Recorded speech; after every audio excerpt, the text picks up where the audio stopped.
Okay, easy, Tiger. Easy. Come on. Hey. How many police chases do you think you've been in? 30, I think. On a scale of 1 to 10, how wanted would you say you are? Probably a 10. Nobody's more wanted than me. I wasn't lying when I said these guys are wanted.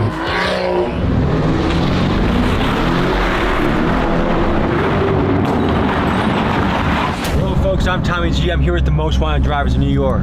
Hey, I'm Street Bud. Swim team, you already know what's going on. I love NYPD. Swim team, the dream team. So buckle up, folks. This is going to be a wild ride. One day in the safety of my home in Milwaukee, I started to get bombarded by DMs imploring me to explore these two drivers named Squeeze Benz and Where's 981. When I looked at their pages, their driving shocked me. I would describe their videos as daring, dangerous, and reckless. I'm fascinated by the human desire to push limits and go against the grain. I'm fascinated by the daredevils and outlaws of the world. Young men in particular love to do this in a variety of ways. Evel Knievel shot himself out of a cannon, Philip Petit tightrope walked across the Twin Towers, Alex Honnold climbed up cliffs without a rope, and fighter Darren Till cut weight until he went blind. The question that comes to mind when you look at this behavior is what compels someone to push themselves to such lengths and risk injury or death. In today's video, we investigate this daredevil behavior in the form of reckless drivers who are causing outrage and fascination across New York. Police tried to pull over a car on West 38th Street and 7th Avenue. The driver sped off, slamming into cars, driving on the sidewalk, and even hitting a dining shed. But there's a twist in the story, because these guys don't just risk their own necks in the stunts, they also risk the lives of innocent pedestrians and the law enforcement that chases them. These guys regularly go on police chases and evade police helicopters. Today, we interview them face to face and talk morality, ethics, danger, and their motivation for their behavior. Let's dive in and go boots on the ground. This documentary is purely for educational purposes. We want to stress that the behavior depicted in this video is dangerous, illegal, and should never be imitated. And remember, it only takes one bad crash to ruin your life or someone else's. Please drive responsibly. Thank you. Two with the F87. Table for two, my carbone in my section. We wanted to know how everyday people felt about this kind of driving. We had some extra time to kill at the New York airport, so I went around showing people videos of Squeeze Benz and Where's 981 driving. Here's what they had to say about it. What do you think of that? It's just dangerous. I think if the police go after them, it's a bit dangerous. Was everyone else at risk? He's probably going 120, 130 right now. See how there's some close calls? I feel like he thinks he's in a video game. That stuff pisses me off. So I got kids that are on those roads too. When that guy hits one of my kids, he'll say, I don't know what happened. I could tell this guy a million times, hey, you're gonna kill somebody on the road. He's gonna do it anyways. What do you think about that? It makes me mad. I get it. All kids, they're bred to do that, right? But it's irresponsible. If I told you that this guy's gotten away from not only multiple police, but also helicopters.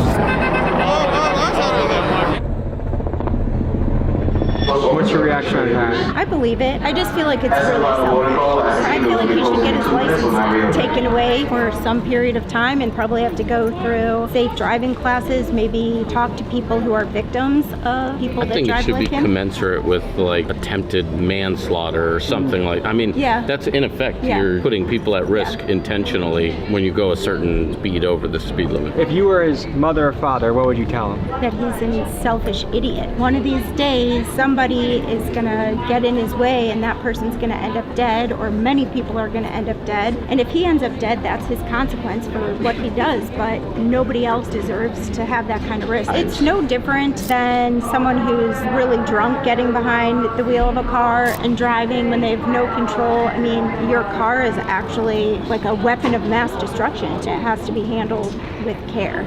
Worse than being drunk and getting behind the wheel, because you're actively making the choice to put other people's lives at risk. The steepest price that gets paid is not the person driving the car. I mean, someone's going to end up dying, and that'll be that. That can ruin hundreds of people's lives. Like if a kid in a school were to die, everybody in the school would be mourning for that one person. Oh yeah, he's tripping.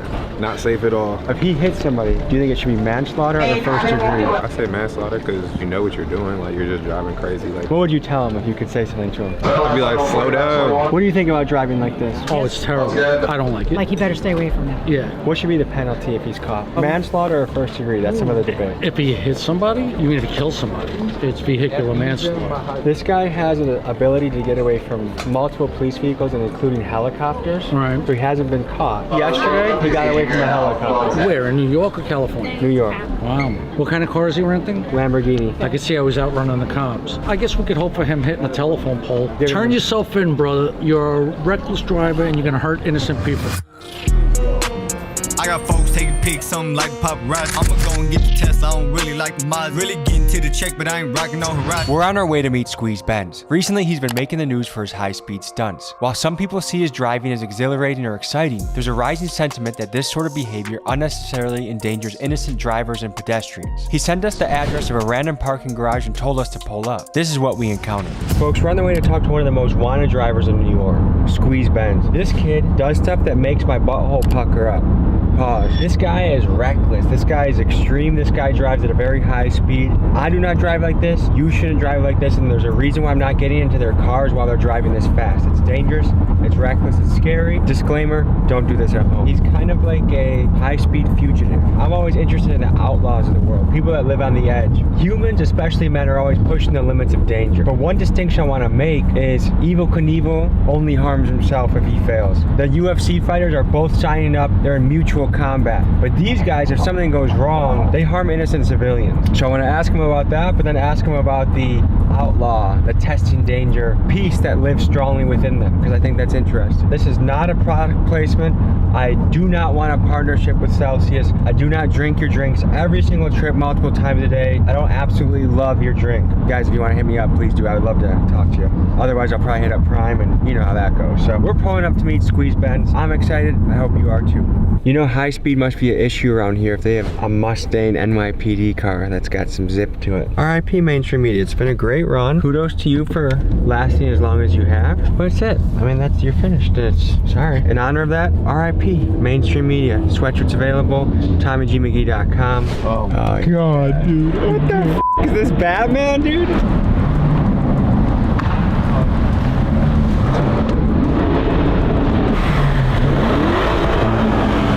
On a scale of 1 to 10, how wanted would you say you are? Probably a 10. Nobody's more wanted than me. Really? Yeah. That's insane. It started like about a year ago. I got my first Benz, and I always did like little driving videos, and I never really took it to nothing. And then my boy started saying like, you know, mad people are blowing up off this, and I was just like, you know, that's just how it started. I'm curious, like you have a Lamborghini, at one point a Mercedes-Benz. I'm sure you go through a lot of different cars. Are you going on tour and just driving people's cars all crazy? You guys getting your own cars? Like, tell me about that. I had my own car for a bit, but then I changed it up because I did get chased a lot. So I just realized, like, you know, doing long-term rentals is just a way better route. And then obviously I don't tell these guys I'm Squeeze Benz. Did you ever get blown up by the tour people asking what the hell happened? They do ask, and then like I kind of just like, you know, I'm just driving the car, you know what I mean? You mix danger, but there's also other people at risk when you do that. Innocent civilians. So what do you think about the element of danger for that? I've been doing this since like real shit since I was 9. I used to take my dad's car out and I used to just log out. I've been doing this for so long now that I feel like I did have some professional at it. Like, you know, niggas know like that's how I drive. There's been incidents where I've gone out with people and they try keeping up with me and they've crashed. How fast do you go? I mean, there's been a video on live where I've gone one-handed 210 miles an hour. Filming with one hand and driving with the other 210 miles an hour. Yeah. That's insane. Did that scare you?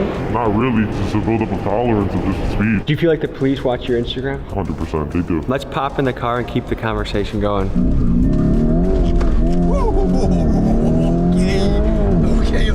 Okay. How many people normally out compared to like, am I in the high end of the high end? That's okay. Does your mom worry about you? Of course. I call her, she don't even want to hear the things that I'm doing. She be getting scared because she know I be doing shit, like, you know what I mean? Do you know any friends that have gotten really hurt or died doing this? My boy, he was racing and he macked up and he hit his head and his head like split open a little bit. He needed stitches, but like other than that, nothing's ever happened.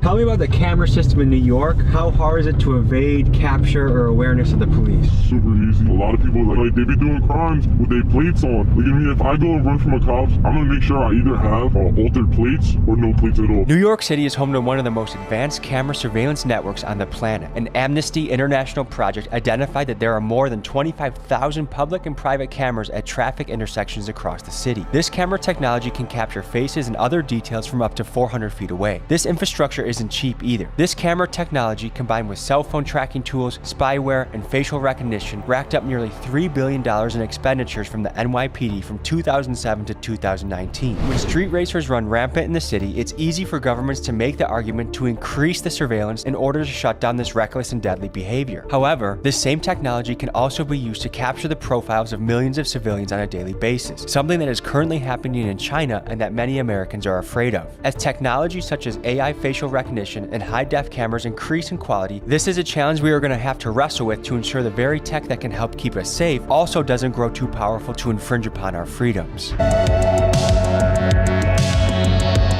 What are the different penalties for if you got caught doing what we were doing? Jail time. I'm running red lights. I'm doing more than triple the speed limit, double the speed limit. This is a lot of tickets to it. You did a video in Times Square recently, right? Yeah. I gotta send it back for all my insecurities. Maybe like some work will probably clean it back. Maybe Mickey Thompson's line locked when he's like.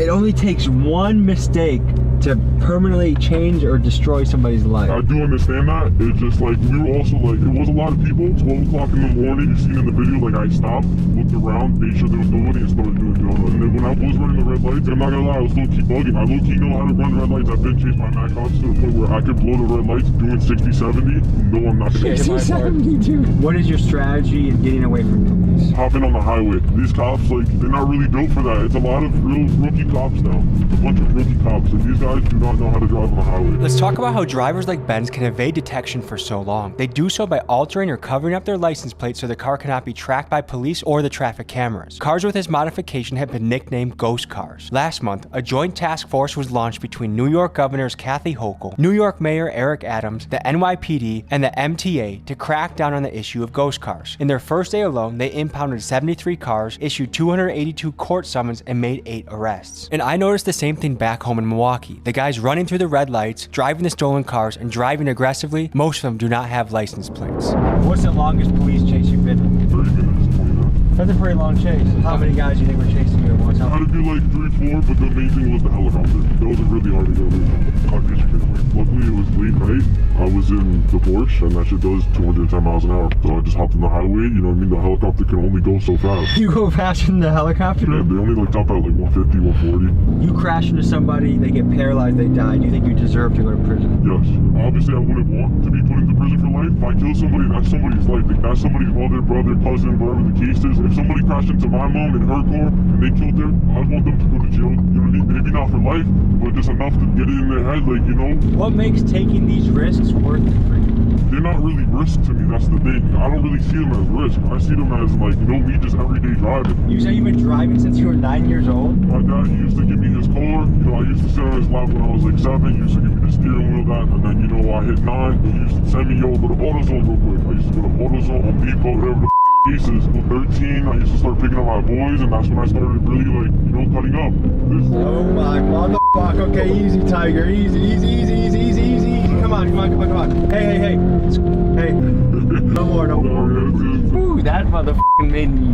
Imagine me doing that. At 100? Yeah, that's really nothing. How many police chases do you think you've been in? More than my hand. There's been so many times where, like, the boys just get behind us and they start chasing. Well, like, it's not really chases to us. You know, they back off. Do you think you're the most wanted driver in New York? Between me and Where's 981, like, Where's 981 low-key died down, I feel like I've taken over that spot, so yeah. I'm sure there are a lot of young men that watch your content. What do you think about kids that want to go try and replicate this, copy this? From Squeeze Benz himself, do not come try this. This is something that you could get paralyzed, you could die. I don't drive like this, you shouldn't.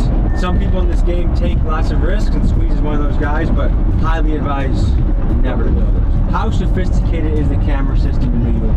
It's getting more sophisticated now to where, like, you know, it'll take them probably 2-3 days to really find where he was at, you know what I mean? How do you stash your vehicle so that the police don't trace you to your house? I pay for a garage, I have other parking garages where I park my car. So just like a drug dealer has trap houses, you have different... I have trap houses, yeah. Here we go, are you nervous at all? I'm f***ing nervous. The boys are right here.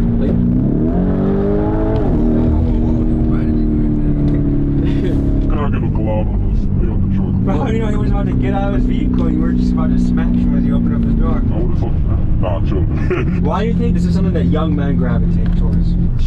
adrenaline. Let's talk about brain development in young men. The male brain does not fully mature until about 25, so their prefrontal cortex that assesses risk is not fully developed yet, which helps to explain the risky behavior we see in this segment of the population. There's a name for this: young male syndrome. This sometimes short-sighted behavior is hypothesized to have provided an evolutionary advantage. A 2001 University of Liverpool study found that females prefer ones that do not. And if we go back thousands of years to being hunter-gatherers on the savannah, this preference makes sense, as a female would want the male that fends off the lion or stands to fight when another rival tribe approaches. Biologically, not much has changed in our brains then, but our technology has progressed much further, and it helps to explain why you see young men doing high-speed chases and drifting through Times Square.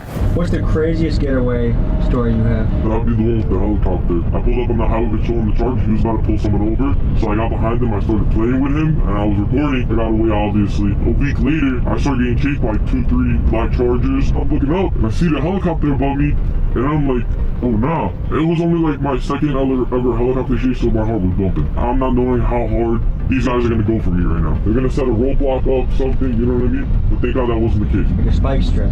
That's never happened to me. I don't need to give these niggas advice, but like, I don't know why don't use spike strips. Is it hard for you not to be going fast right now?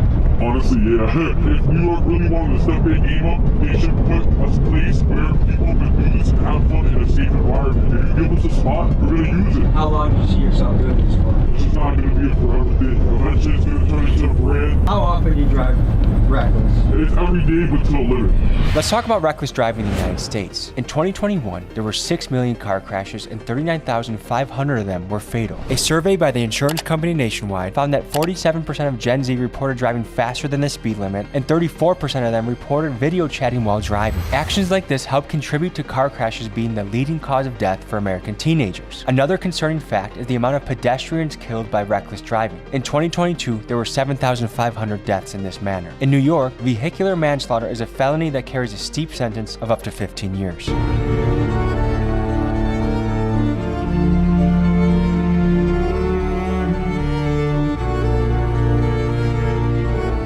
We find ourselves in another parking garage meeting with New York driver Wears 981 and his crew, the swim team. Swimming refers to the driving technique where they cut up, weaving in and out of traffic to get where they want to go. They've gained a lot of notoriety online, and I wanted to talk to them to learn more about them. The faster you go and the more dangerous you drive, the more views you get. Alright guys, we're pulling up to meet the swim team. You're one of the groups of the drivers. Why do you guys call yourself swim team? This is how it started. Like, they call me Float. It used to be called Float of Fossil. So like, I guess it's like a teacher. I would teach you how to float. And then it just turned into like, you know, we started cutting up and stuff. It was almost like we were swimming through traffic. And they'll call me like Michael Phelps. So we're swimmers. How fast do you go sometimes? I'm hitting 150 every day.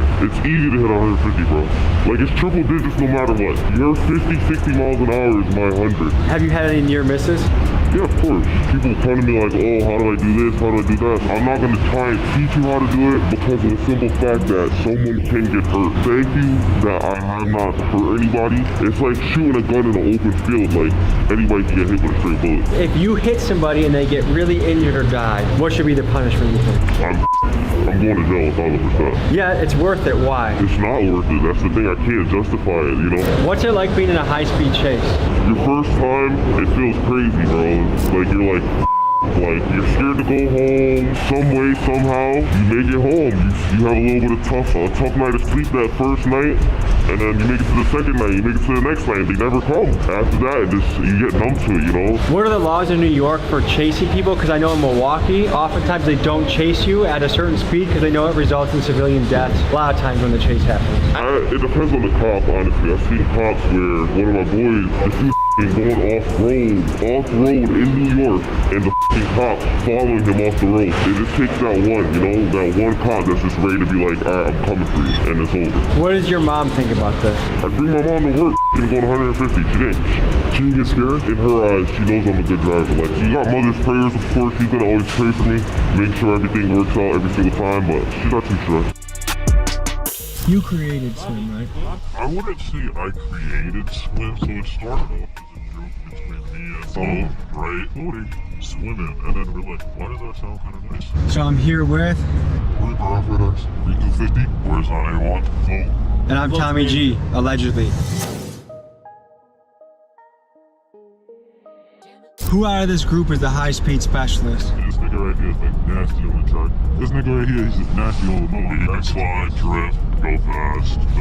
What's the fastest you guys have ever gone in a car before? 170? 170? Yeah, 183.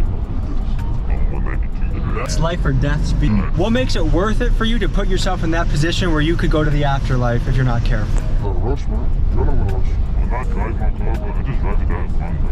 If I die, I die. I'm not living life like I want to die for me. I'm not trying to go outside and die, obviously. I never, like, hopped in a car and went that fast off rip. It's kind of like, I got used to it, slowly, building up, like, a tolerance to speed. If you're watching this and you're a driver, then you know what I mean when you feel the rear wheels through the seat of the car. You're super in tune and in touch. It's almost like the car is an extension of your body.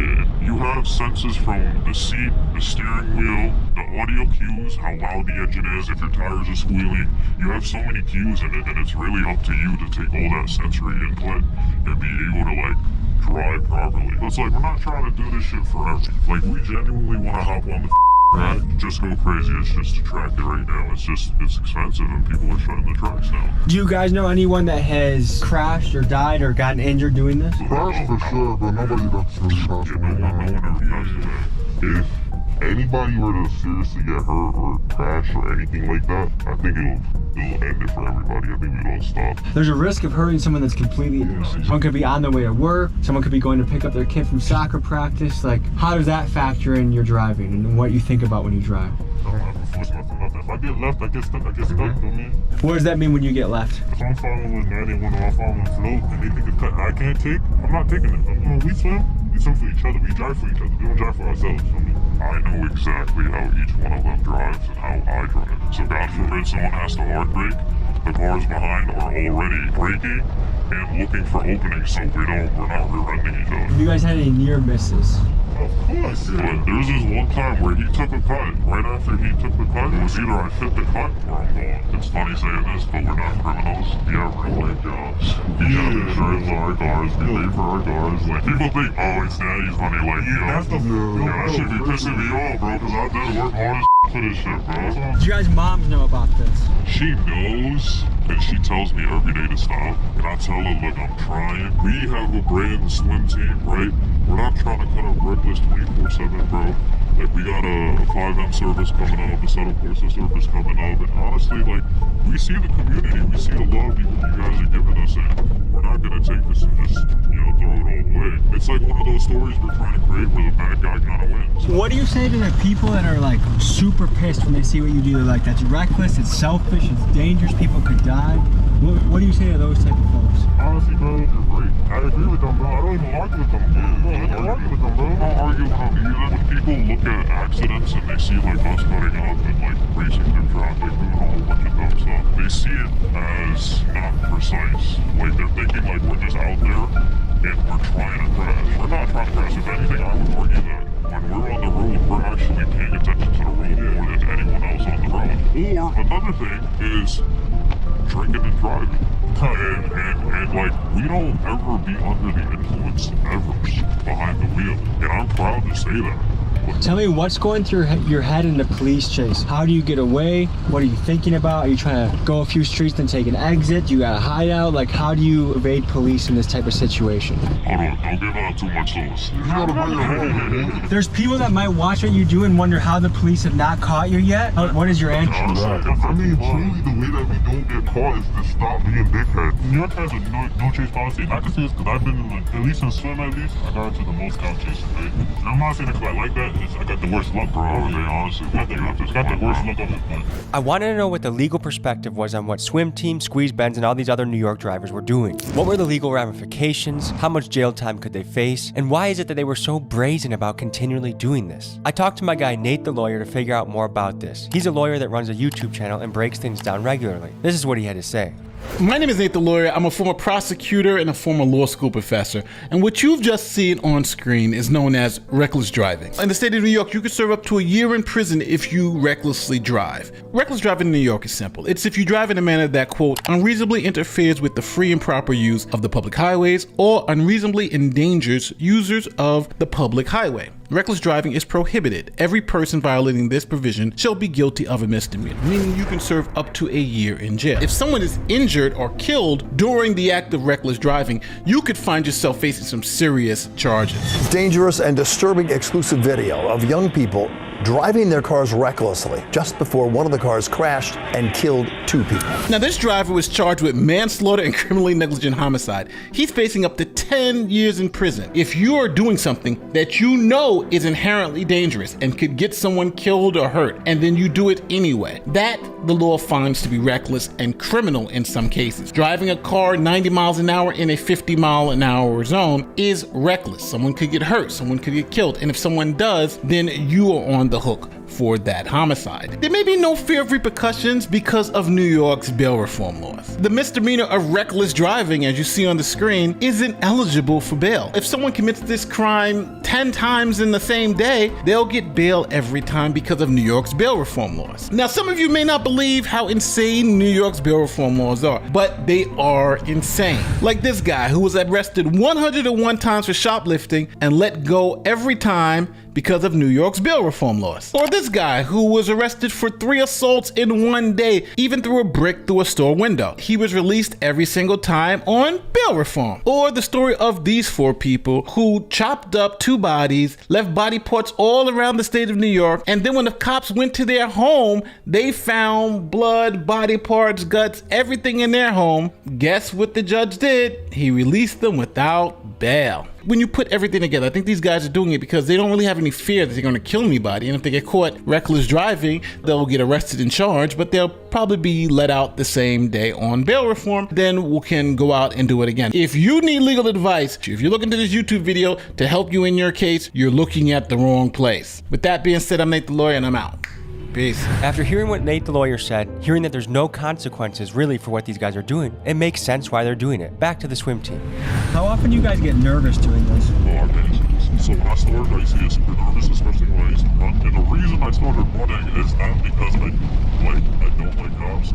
It's simply because it got to a point where I couldn't afford the tickets anymore. Because I was getting singled out for no reason. The speed limit is 50, right? So I would be on the Bell Parkway and I'm going 70, 75. I'm doing the same speed everyone else is doing. However, when the state trooper sees everyone else and me, they single me out because I'm in a white Porsche. So then they think I can afford the ticket, but in the beginning I could, but then that shit started stacking up. And if you're gonna say, oh, then just don't speed, I wasn't speeding.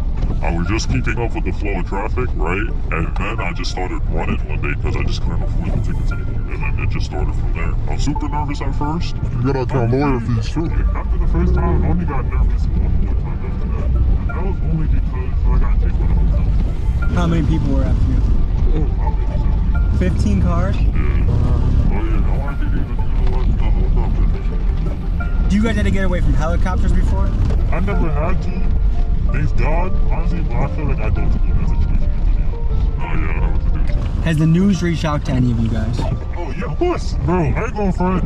This is crazy. I'm like AV7. I'm like AV7 News at all. Because they reached out to me about my content and they still posted after I said no. And I don't like that. But yeah, this man was article about us and everything. So news reporters have reached out to you guys. They DM you, they text you, they email you. Okay, so Ali Bauman from CBS New York. Yeah, she gave me advice. I was like, I just never responded. What made you say no to her and yes to me? Honestly, bro, you're not a cop. Yeah, you're not a cop. You're not associated with the law. You don't have an ulterior motive. I genuinely feel like you're not going to try to paint a bad picture with it. And we've seen your videos, we've seen the work you do, and the type of, honestly, you've interviewed people that do worse stuff than us. Yeah, so it's like, come on now, if you were keeping them safe, there's no reason why you wouldn't keep us safe, bro. To me, it feels really fun to have no journalistic background, to be beating them at their own game. Yeah, definitely. Bro. Honestly, bro, when you're an authentic person, you go far in life. I feel like people in our generation just don't trust the news. They've lied so many times that their credit's gone with us. Oh, yeah, definitely. Honestly, bro, I've been getting more accurate shit from TikTok. Pull over, take the tracker out the whip. Range Rover Sport, I'm on the Jackie doing tricks. Keep swimming, got the paddles in the ship. Let's meet the swim team and let's hear their specialties. Float, swim team, you already know. And what's your specialty? My specialty is floating. All I do is float. That's my name, that's what I do. It's everything. Do you feel like you have to look over your shoulder doing this kind of stuff? I always look over my shoulder. I'm always 981. I would say I'm kind of camera shy, but like my specialty is like I do a little bit of everything. But when it comes to like the the corporate side of things, the brand and stuff, like I'm basically like the brains behind that whole. Wait, so you're trying to turn this into a video game? I mean, we already kind of did. It's a game, so it's called Assetto Corsa. So basically, we host servers, and you just gotta take the link, hop on the server, and if any one of us happens to play on the server, you get to drive with Swim risk-free. Whereas 981 and his team are well aware that a lot of his fans are young males that might try and replicate what they do, and knowing that that is incredibly dangerous, his team has done something so you can join them in the safety of your home. They built this online Assetto Corsa server so you can drive, swerve, drift, whatever you want. All you need is a computer, internet connection, and it's recommended you have a steering wheel. Details to join the server are in my description. Do you think you're wanted by law enforcement? They definitely know about us. I mean, me specifically, I have no clue. If I am wanted, I'm sorry. I don't hate NYPD, I just don't want the ticket. So what do you go by? Brick 250 or Brick 50, either one is fine. And what's your specialty? Well, right now, I think the fans would probably say my specialty is probably police chases, cop chases, and stuff like that. But in my opinion, I think drifting though. How many police chases do you think you've been in? Honestly, bro, I lost count probably, because I posted at least 30, I think. So I think I have. You have at least 30 police chases on the internet right now. Yeah. Why is this worth potentially going to prison? No matter how you look at it, it's not worth it at all. Me being how I am as a person, bro, it's fun, bro. Who are you? I'm Reaper. What's your specialty? I'm more of a low-key swimmer. I'm not really making videos and stuff, but if you know, you know. Do you have any little brothers? Oh yeah. If they wanted to get into this, what would you tell them? I'm a hypocrite, but I wouldn't recommend it. But you don't recommend it? No. This is a question for the whole group. How often do you guys have to change vehicles? I say if you do it right, you could probably go a year to 2 years where you have to swap the car if you're smart, but you could do some dumb shit in one night that makes you have to swap. What do you go by? My name's Billy. And what's your specialty? Honestly, the fans kind of know me as Lester, I guess I would say. That's if you get in trouble, you can call me. I'll help you with your situation. So what makes this worth doing? It's not worth doing. I wouldn't recommend doing it if I were you, but I can't make your decision for you. So if you are going to do this against our best wishes, I guess, just think about other people on the road and do whatever you can to bring it home without hurting yourself, hurting anybody else, or damaging any property. Tell me how you think about taking on risks and danger. I think if you're ever going to take on any risks or any danger, whether it's physical risks or financial risks, I think you should write down every single one of the variables that could be a factor in the risk that you're taking, and you should figure out what's the worst case scenario that could go wrong, any other kind of scenarios that could go wrong, and you want to figure out what the best case scenario is, and if that's worth the gamble for you, for the risks that are laid out on the table. But if those risks are worth the reward that you're going for, I think you should go for it. And if at any time you get too scared, the risks are too much for the reward, you don't want to risk it for the biscuit, then stop, because you're not built for it. If you want an extraordinary life, you have to take extraordinary measures and risks in action, but know your lane and know when to sit out. And this is something I'm sitting out for. Also, the story of Icarus, when you have black wings and you fly too close to the sun, never feel like you got it on lock 24/7. The story of Icarus comes from Greek mythology, and it recounts the tale of Daedalus and his son Icarus, who were imprisoned on the island of Crete by King Minos. To escape, Daedalus fashioned wings made of feathers and wax for him and Icarus. Warned by his father not to fly too close to the sun, Icarus disregarded this advice. As he soared higher and higher, the wax melted, causing his wings to fail, and he plummeted into the sea and drowned. This story serves as a cautionary tale warning against the dangers of overconfidence and recklessness. And this story, I think, is very relevant to Mr. Squeeze Benz. My son Stolen couldn't make it, but he wanted to say what's up to y'all, feel me? What's going on, y'all? Anything you gotta say for the camera, brother? Swim team better than all of them. Shout out my son Jolly too, he couldn't make it. Yeah, so you asked us these questions. What do you think of swimming? So here's the thing, I think danger is good in somebody's life, but when you endanger someone else while you're having your own fun, that's where I'm iffy about it. Yeah. I admire the courage, I admire the bravery, but when other people's lives are at risk, to me it's like it's a hard battle, you know what I mean? Like, if I lost a friend because someone was just having fun on the road, I'd want to kill that guy. I also, as a young man who does dangerous things too, get it. But I highly advise you, don't try it out.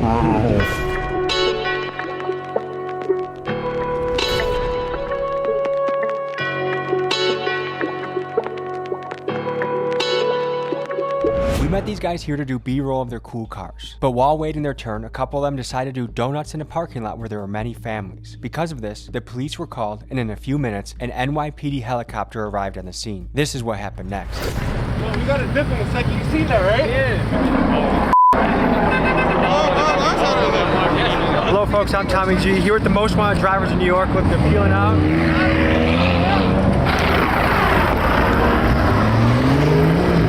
Folks, I wasn't lying when I said these guys are wanted. Well folks, I think it's time we get out of here. Stay safe. Realize that the choices you make can impact other people. There's dangerous things you can do that just impact yourself. When it impacts scared civilians, we should probably get out of here. Let's go. I'm conflicted with this video, folks, because a lot of young people are gonna think this is cool, and their brain is not developed enough to realize the risk to other people. And I feel like you gotta pick and choose your battles. And like, while it is exciting, statistically, eventually, someone is gonna crash, someone's gonna die, someone's gonna get paralyzed, and the game that sounded so fun is not so fun anymore. What does it mean to you to be taking drugs off the street? It means a lot. We try to keep our community safe. We'll do whatever it takes to enforce the law and take drugs off the street. It's right here, isn't it? Yep, it's that one. Should be second block on the right. Round. Hey, watch this car. Watch this car. Sheriff's office, search warrant.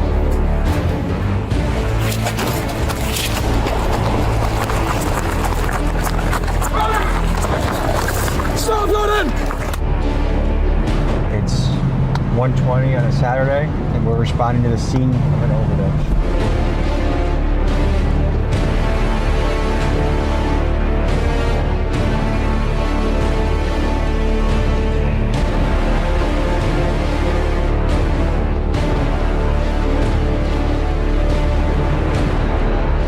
What you just witnessed was an operation from Jacksonville's undercover narcotics unit raiding the house of a suspected drug dealer. You also just saw a snippet of their overdose team investigating a drug-induced death to see if there's a drug dealer that they need to find and charge with a homicide. Currently, Jacksonville law enforcement is receiving nationwide attention for things like cutting their county's homicide rate in half over a 1-year period and employing state-of-the-art crime-fighting technology. For a few days, me and the boys embedded with Jacksonville Sheriff's Office to see their methods in action. This video is part 1 of a 3-part series we are releasing, with part 1 focusing on how Jacksonville fights drug-related crime, and for part 2 we will be on a night patrol with cops and K-9 units, and for part 3 we will be looking into how their SWAT team and gang task force tackles murders and gang violence. This, folks, is unprecedented access that we are proud to bring to you. Let's get to it.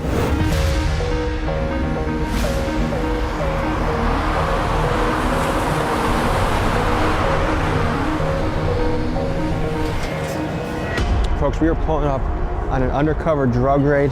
There's a drug task force here in Jacksonville that is really trying to crack down on fentanyl and the problems that drugs bring into a community. This is a blood pumping type of experience. This is something where you breach a door and someone resists. There could be shots fired. You might have to bring in SWAT. You might have to, it's a high pressure job. Let's go in and check this out and see what the next step is. We were walking into an office where undercover officers worked and where their top secret operations were planned. So we were instructed to keep the cameras low until it was time to move out on this raid.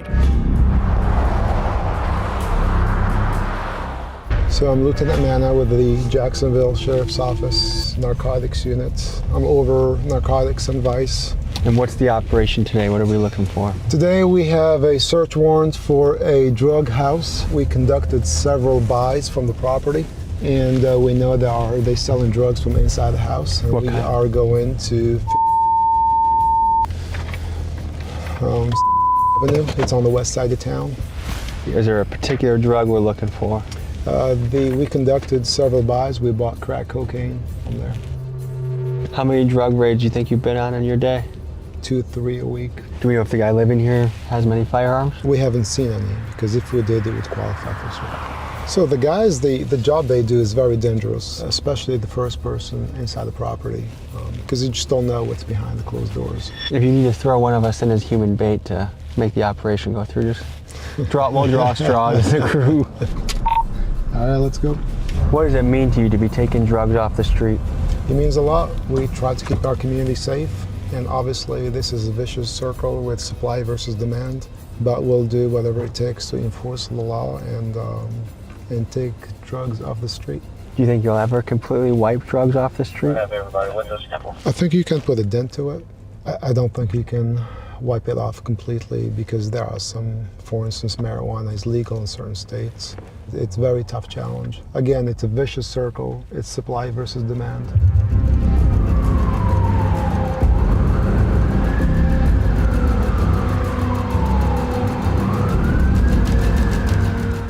Where's that guy going right there? He's going in? Yep, he's going to the door. All right. Okay, yeah, we're gonna take him too. It's right here. Yep, it's that one. Should be second block on the right. Door looks to... Door's brown. Hey, watch this car. Watch this car.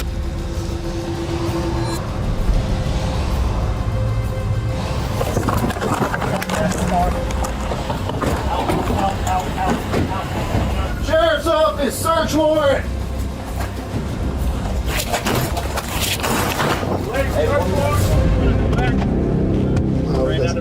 There's somebody running in the back door. I got two, gray jacket, black pants, another one. They're running, they ran out of the apartment complex.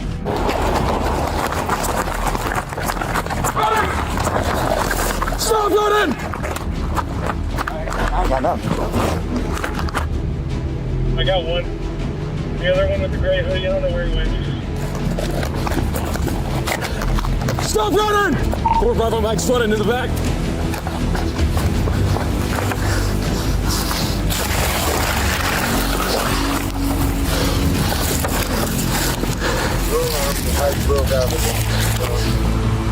You got one of the paint cars coming out of you on Hydro.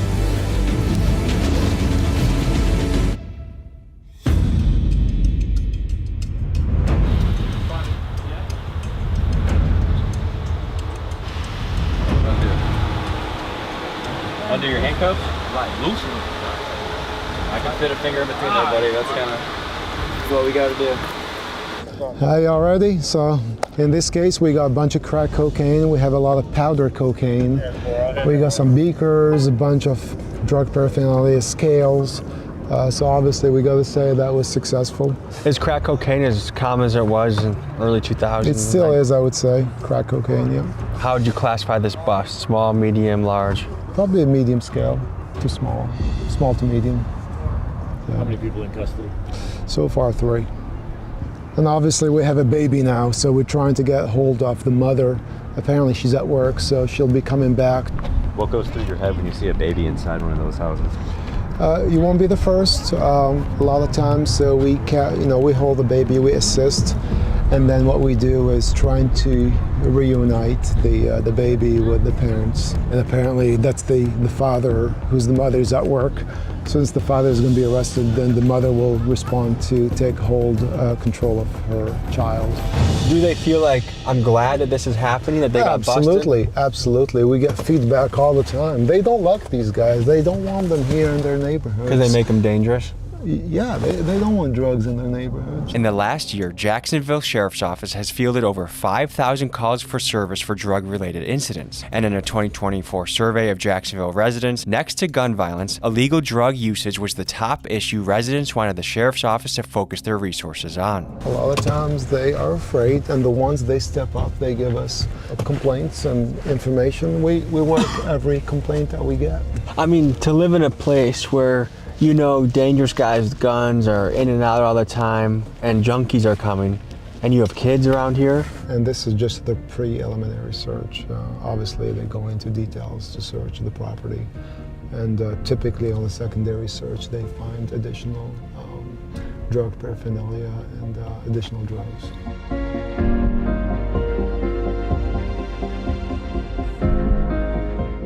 Our overdose deaths are down significantly year over year here.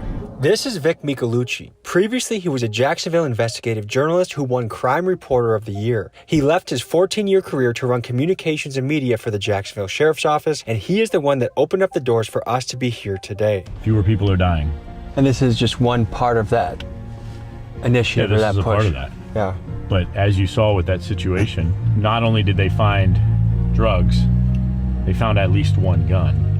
And a lot of times when you see drug sales, you see firearms, and that leads to violence. The murder that comes with the marijuana trade. I'm gonna tell you, I've worked murders where a pound of marijuana was stolen, and people get killed for it. It may not seem like a big deal to the populace or to people that are advocates for marijuana, but that's a big deal. One life, I always say to everybody, is too many. Look, there was that kid in there. I mean, that kid was, what, maybe 1? Yeah. I don't think there's any excuse for that. Yeah, whether you're dealing drugs, doing drugs, around people that are doing drugs, to expose that child there. And we've had multiple issues of accidental overdoses with kids. And we've put that out, and thankfully, the most recent instances, our officers were able to save those kids. But imagine having to give Narcan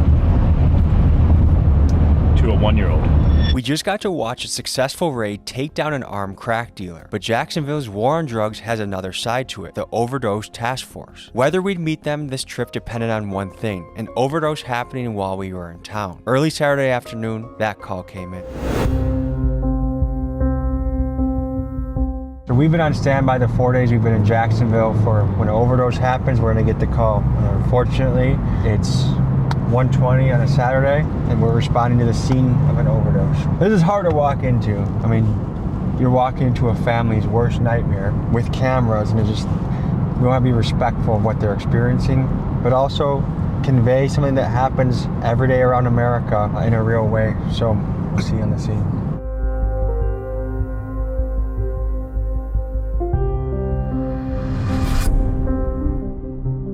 Right now the victim is still present, so we're gonna allow you guys to come in, just kind of keep a distance.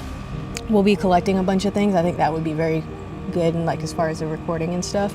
Who are you and what do you do? What's your role? So I am Sergeant Kay Cruz. I am with the Jacksonville Sheriff's Office. I'm a part of the Narcotics Overdose Death Investigations Unit. We are allowed to cross the threshold and film inside the Valley? Yeah. Just don't. We have consent from the family? Yeah, and then that's also why I was speaking to the next of kin, because I didn't want her to be like, why is media here? So I was explaining to her the reasoning for you guys being here and like helping, produce information to give out to the public to hopefully prevent future overdoses for overdose awareness. As you enter a scene, what are you looking for? What are you gonna? So the very beginning of our investigation is the patrol response. Anytime patrol responds to a undetermined death, depending on the evidence on scene, determines what unit will come out to conduct the death investigation. The initial investigation, we're unable to determine what the actual cause of death is. When we respond to the scene, there's kind of 2 different investigations going on. You have your medical examiner's office investigation, and you also have your Jacksonville Sheriff's Office investigation. The medical examiner's office will do all the medical related stuff. So they're doing the toxicology, and they're actually going to determine the actual cause of death. We are conducting the Sheriff's Office investigation. So with any individual, or if an individual provides a controlled substance to an individual that is a substantial factor in their death, they can be held liable. And we know that, we're trying to figure that out? We're trying to figure that out. Again, very initial stages of the investigation. We're processing the scene with the crime scene unit. And also we're working with the medical examiner's office. We're collecting any evidence that may assist our investigation. What has you wearing a mask to the scene? We wear those to protect our identities because a lot of us work in an undercover capacity, so that's why we wear the mask, because we're out in the public. So we just try to conceal our identities from members of the public, because you never know if someone here at the scene provided drugs to the victim, or if any of these people could potentially be a suspect or a drug dealer for a case that we encounter later. Is it possible that you might find the dealer, you might do an undercover buy from the same dealer that sold here? Yes, it's possible. Because that way you're familiar with the case. Yes. Have you ever been in a sketchy situation? A lot of them. Explain one of them. I've been locked in hotel rooms with drug dealers before. Sometimes they'll do that to make sure no one's coming in behind you, so you're in there with them trying to buy drugs, and they'll lock the doors behind you. They have guns on them. They have drugs there. There was a case in Miami recently where they made an undercover actually smoke fentanyl just to say that he wasn't an undercover. Did he pass away?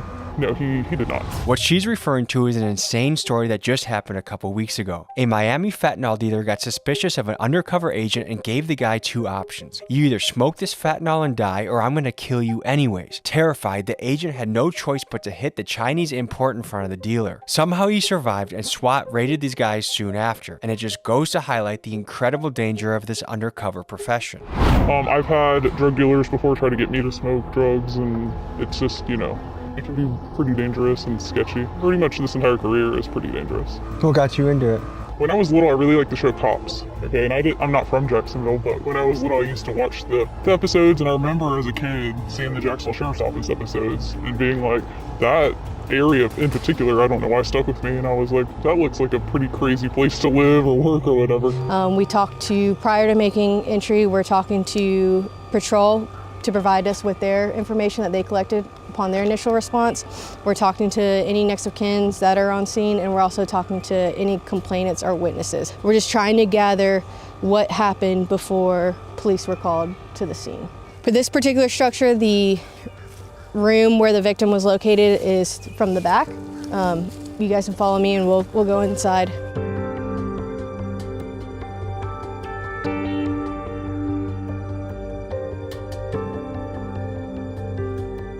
What are the primary things we're looking for? Where are your eyes going right now?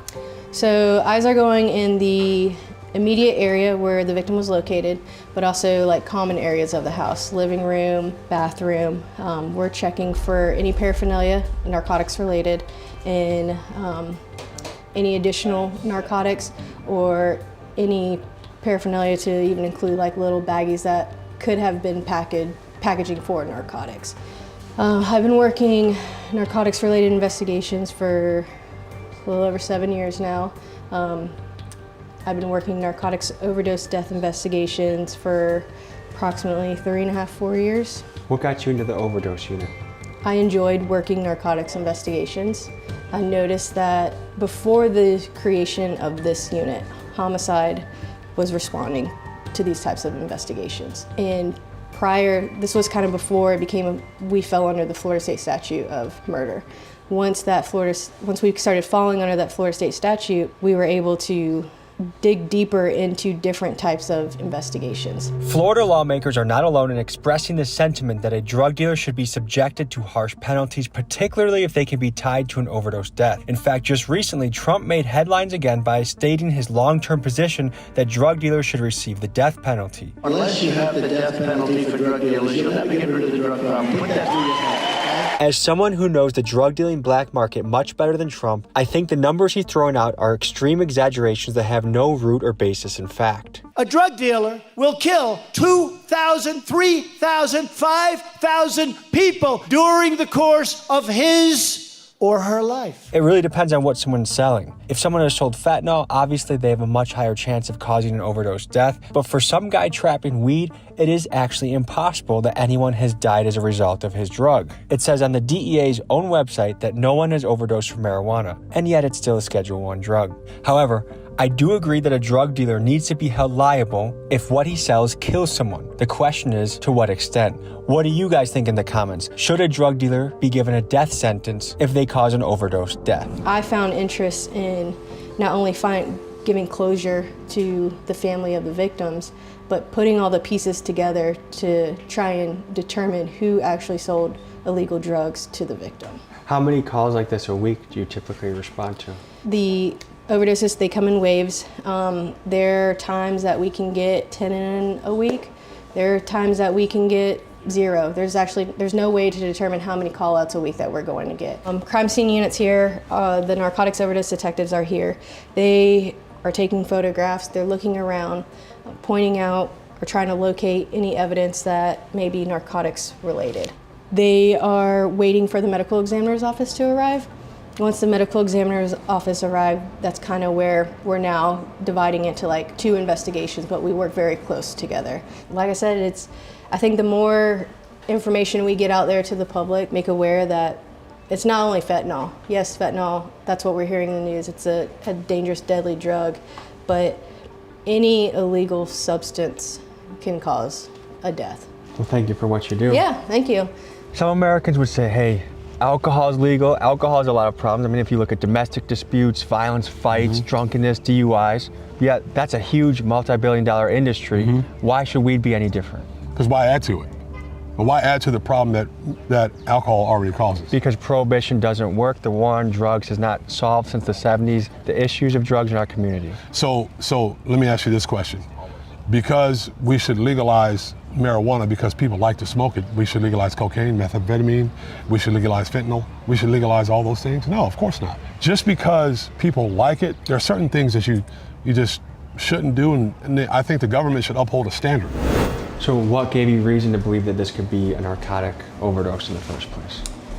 So, based off the evidence that is located at the scene of a death, so for this particular incident, there is narcotics paraphernalia and additional narcotics on scene. We cannot on scene determine the cause of death. That will be for the medical examiner's office investigation. Because of the evidence that is located on the scene, we want to get a jump start on our investigation. So the van actually pulled up super close, and we're keeping family further out, so it should be okay.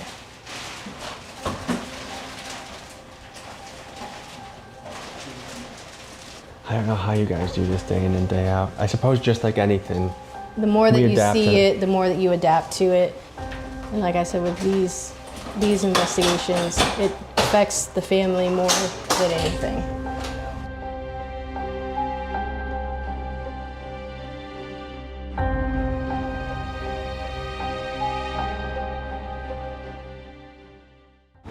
I think this just goes to show how one death can affect so many people. It's such a ripple effect. Right.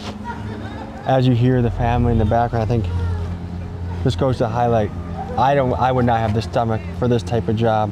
And there's the fact that people like you are boots on the ground and see some of this look death in the face almost on a daily basis sometimes and have to deal with families and all the thing that come with it. I mean, right, I will say that making that next of kin notification is the worst part about our job, because we're having to tell a loved one that their loved one is no longer here.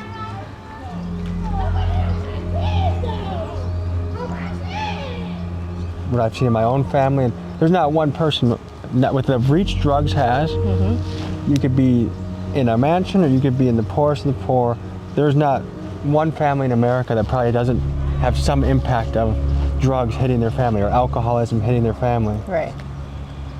It's just such a heavy job. And then this is the other thing is I think like this gives me perspective too, because sometimes it's easy to look at a dealer and be like, oh, he grew up in a messed up neighborhood with a messed up childhood and he's just trying to make some money to put rent, to pay the rent. But then when it has the impact like this, that makes an entire family gather and cry, then you have a little bit more of a, well, when they get raided, you know why. The drug dealers know. They know that they are selling this deadly drug. They know what they are selling, so that is why they should be held accountable for what they are selling. And every single person has that voice inside their heart that knows when something is right or wrong. And to override that just so you can pay rent, even though you can cause devastation to an entire family. And one dealer might have, do you encounter multiple dealers? Customers. Do you ever encounter dealers that you guys arrest that are tied to multiple deaths? Yes. Yeah, this really helped me change my perspective on drug dealing. I mean, there's so much that comes with this. There's family members that have to pay for the funeral. There's how many people had to call off work to leave here and come. There's people that their lives can be permanently altered by the grief. I mean, I've seen that in my own family very well. Just in today's episode, the fact that a dad is selling crack cocaine next to his baby, and then we land at this scene over here when he's passed away and the family's crying, like, you gotta raise your standards a little bit. It makes me thankful, for the detectives that have to collect bodies and investigate, and then the people that have to risk their life to go undercover to do the work to catch these guys. That's more of a risk than most of us are willing to take. It's an honest job, it pays the bills, and these are people that go to bat for us in our community. So, really interesting perspective of how Jacksonville is fighting the flow of drugs through the city. That was a deep dive into the world of Jacksonville crime fighting on the drug division, their narcotics division. Thank you for joining. The support's amazing. I appreciate you guys. I'll see you next week. Thank you. Folks, you just saw a glimpse of what Jacksonville law enforcement does. And next week, we'll dive even deeper, doing a night patrol episode that involves a kidnapping call, going out on a mission with a K-9 unit, catching a live burglar in action, and much, much more. We will also take a deeper look at the secret sauce that has driven Jacksonville to be a place where the homicide rate has dropped in half, something that is nearly unheard of across the country. How would you define Scientology? A family-destroying human trafficking cult. When you die, it's just your body that died. You as a Thetan just jump into another body. So I was born in Scientology. From the very first breath that I took, I was in the billion-year contract. Pledging themselves lifetime after lifetime for a billion years. Pat Harney, you gotta relax. This is public, right? You open it up. All are welcome.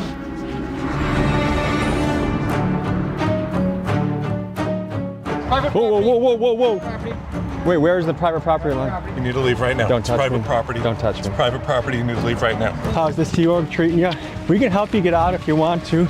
Yeah, get out. Don't push You're me. trespassing. Where's the line? Okay. Where's the line? Pepper spray. Now you get out or I'm gonna use it.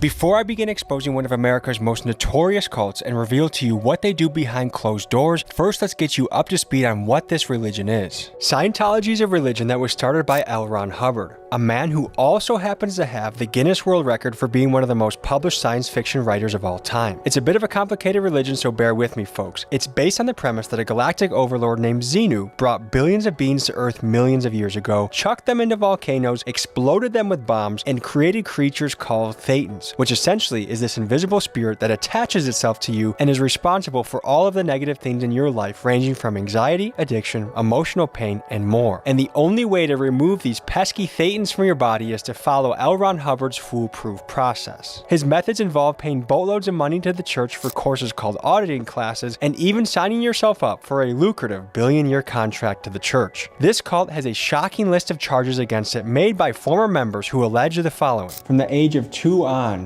you sometimes saw your parents only once a week. Yeah. I remember we had one nanny, she was like 16 years old and she was like stuck with like infants. Like it was, that whole thought process pretty much just stopped at the point where I was like, I don't know what to do about this. In order to investigate this religion for ourselves, we head to Scientology's 2 main hubs, Clearwater, Florida, and Los Angeles, California. What we find is a world guarded by secrecy. We have numerous clashes with church security, we hear heartbreaking stories from former members who were born into the religion, and we observe how Scientology has put a stranglehold on the city of Clearwater. Folks, truth is the most powerful weapon we have against lies, manipulation, and corruption. This is what Scientology does not want you to see. Folks, before I stick my boot up Scientology's ass, I got an announcement for you. These sweatshirts that have sold out many times, we finally restocked. We also have a gray version right here, a new colorway, and also one of my favorite t-shirts we ever made from the Underworld collection on the website, TommyJimMcGee.com. See you guys there.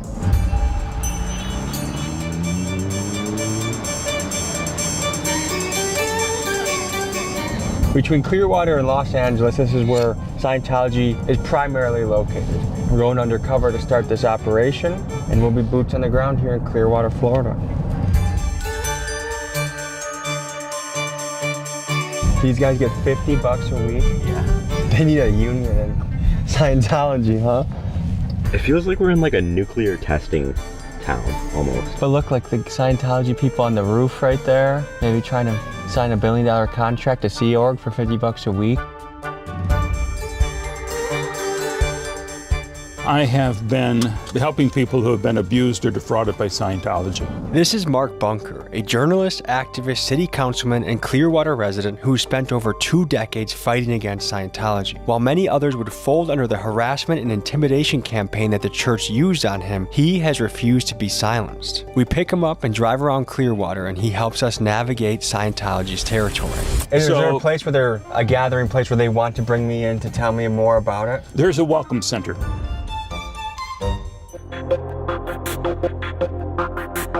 This is the Hacienda Gardens, and this is where the Sea Org members live. They sign a billion-year contract to work for Scientology. The trees are going to cover up one area, or level until, boom, right here. Apparently, Miscavige lives behind those trees. We would be kept up all night and sleep for a few hours under our desk.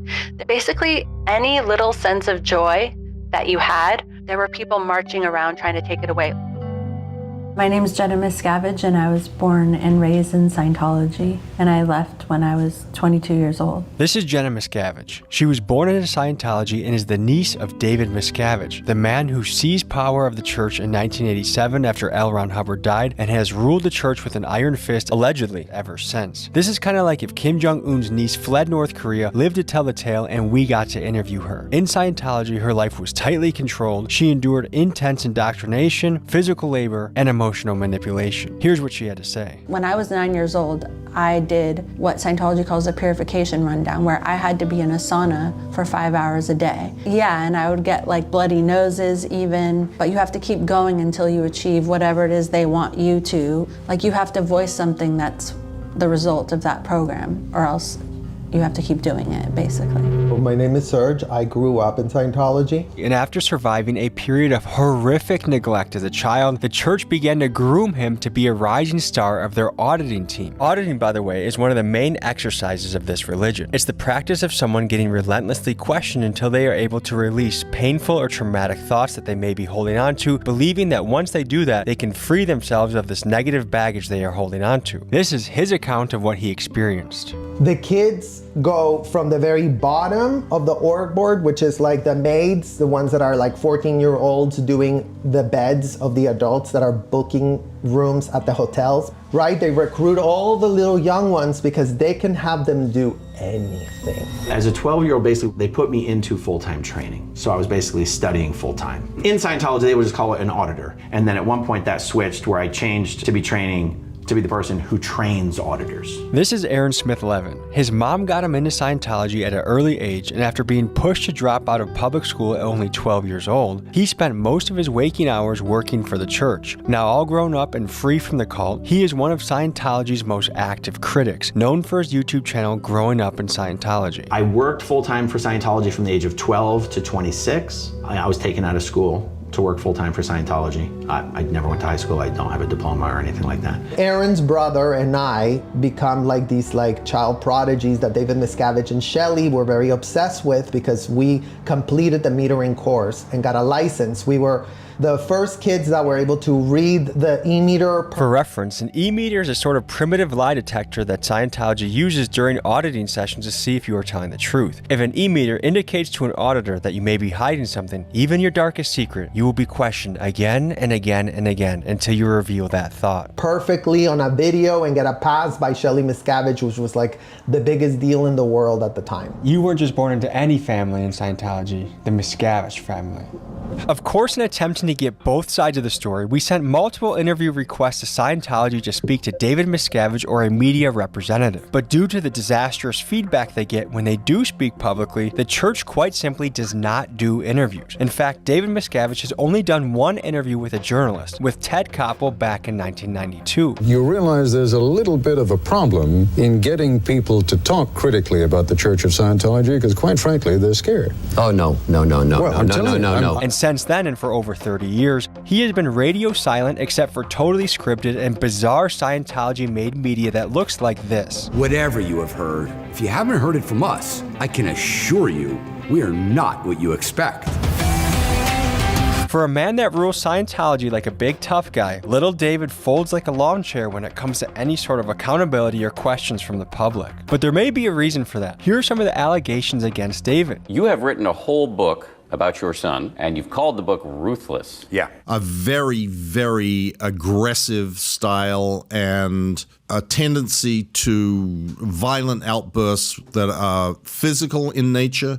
And to give you an idea of what type of guy he is, just look at what he did to his own parents that left Scientology. He and the church published hit piece websites about his parents, claiming his dad to be nothing more than a pots and pans salesman who punches his wife, and also adding that he lied about his book, saying that he was not in prison, he was not starved, and he did not have to escape from the church. And then he made his stepmom out to be a lying gold digger who wants to exploit exploit her stepson for fame. My guy Keegan did some digging and found out that after David's parents escaped the church, they eventually settled down in West Allis, which is only 10 minutes from us in Milwaukee. He FOIA requested West Allis police records and found that Scientology paid a private investigator 10 grand a week to tail his dad and give hourly reports on his activities and whereabouts. This private investigator was found with a gun, silencer, and over 2,000 rounds of ammunition in his trunk. Stalking people with private investigators is allegedly a favorite tactic of this lovely church and shows you just the tip of the iceberg of how much Scientology tries to ruin your life if you leave the religion or try and speak out against them. I don't know how many people they squeeze into one apartment. 8 to 12, I believe. From the outside, it looks like a normal Florida apartment complex. What they are is 2 and 3 bedroom units where you've got like 4 bunk beds in the living room, 4 more bunk beds in each bedroom. Like you could be fitting like 15 people, easily 15 people into a unit. Like it's illegal. They'll charge you for the apartment, for the food, for this, that, and the other thing. So if you leave, there are people who leave with $100,000 bill or more. So I was born in Scientology. From the very first breath that I took, I was in the billion-year contract wrapped up because my parents had been recruited to go to the AFA. My parents are from North Mexico. I grew up in appalling conditions. In Mexico, the cadet org was disgusting. It was like 100 kids. I remember we had one nanny. She was like 16 years old and she was like stuck with like infants. Like my sister also grew up there. And I remember still like her being in a crib, you know, like with full of urine, like no care for the babies at all. Folks, we gotta emphasize what we just heard because it's so crazy. Imagine this, dozens of babies in a room, many of them crying, needing to be held, sitting in their own dirty diaper, and just one overwhelmed teenager caring for them, allegedly. It's sickening, and the reason, allegedly, this is done is because good old L. Ron Hubbard basically believes that babies should be treated like adults and they don't need any special sort of care or attention. From the age of 2 on, you sometimes saw your parents only once a week. Yes. Can you talk about that? So my parents worked for Scientology's most dedicated group called the Sea Org, the Sea Organization. They signed a contract pledging themselves lifetime after lifetime for 1 billion years to servitude to Scientology. It meant that they worked like 115-hour weeks. They got little to no time off. Kids that were born into the Sea Org were taken care of by nannies. They didn't see their parents. They were lucky they saw them for an hour a week. What are the benefits of doing all this? Why would someone devote their life to this? When you're doing it, you think that you're dedicating yourself to an amazing cause. You think that you're like saving mankind, and it's sort of like the greatest purpose you could have. And our parents were in this mission to save the world, right? It's like they're all like stuck in this like, you know, job that they were doing for Scientology that they were prioritizing over their newborns, basically. Well, they really believe they're saving the planet. This is like a mind control factory. We wanted to get our feet wet with Scientology, so we went to their welcome center where they were selling the Dianetic books. And I happen to know after doing some research that a lady named Pat sat at the front desk and she was actually a media liaison. So I thought she'd be a good person to talk to. Here's how this mission went. Good morning, good morning. Oh, I'm a travel vlogger. No filming. Oh, I'm just a travel vlogger. Stop filming in here, please. Pat Harney, you gotta relax. This is public, right? You open it up. All are welcome. L. Ron Hubbard. And who is L. Ron Hubbard? He is a science fiction, Western fantasy author, born in 1911 in Tilden, Nebraska. He is a guy who lived an amazing life, but was a pathological liar and a con man. He basically created Dianetics as sort of this like poor man's psychotherapy, and then a few years later created Scientology. Hey there, how you doing? This is a private property. I'm just trying to buy a book, sir. And why does no one here answer questions? Why don't you come over here?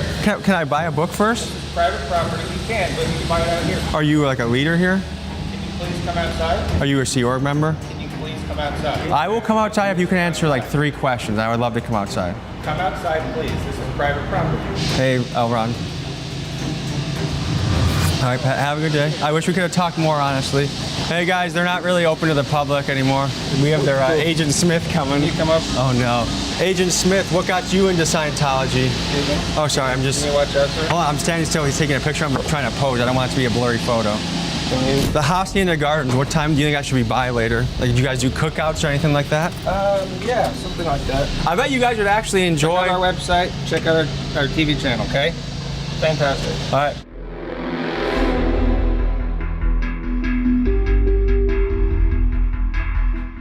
They answer no questions. I wasn't allowed to buy the book, which I would have bought the book. I met Pat at the front. Pat is the PR person here. Oh, she's the PR person. Uh-huh. No one would answer even one question. Of course not. Next, we went to the infamous flag building to see if we could infiltrate and see what was going on inside. Unfortunately, a call to the Clearwater Police Department had already been made, and as soon as I touched the doors, I turned around and saw the police waiting for me.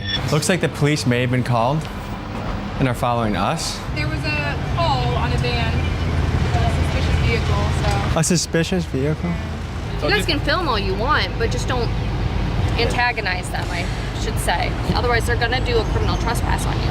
So that means if you step foot on any of their property, you go to jail. It's silly.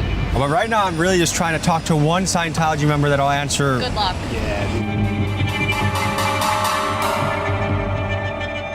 What is it like living in a city that's dominated by Scientology? It's horrible. When we see them, they're marching in line like zombies, down the street. What do you think about them owning $200 million worth of real estate? I mean, if that's what they want to do and they're not hurting anybody else, as long as they're American citizens.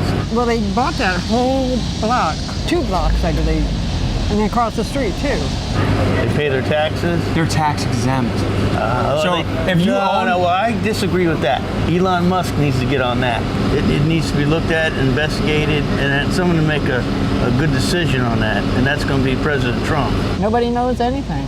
Is the town trying to do something to... The commissioners are, but what can you do? Scientology started secretly buying up all the property downtown here in 2017.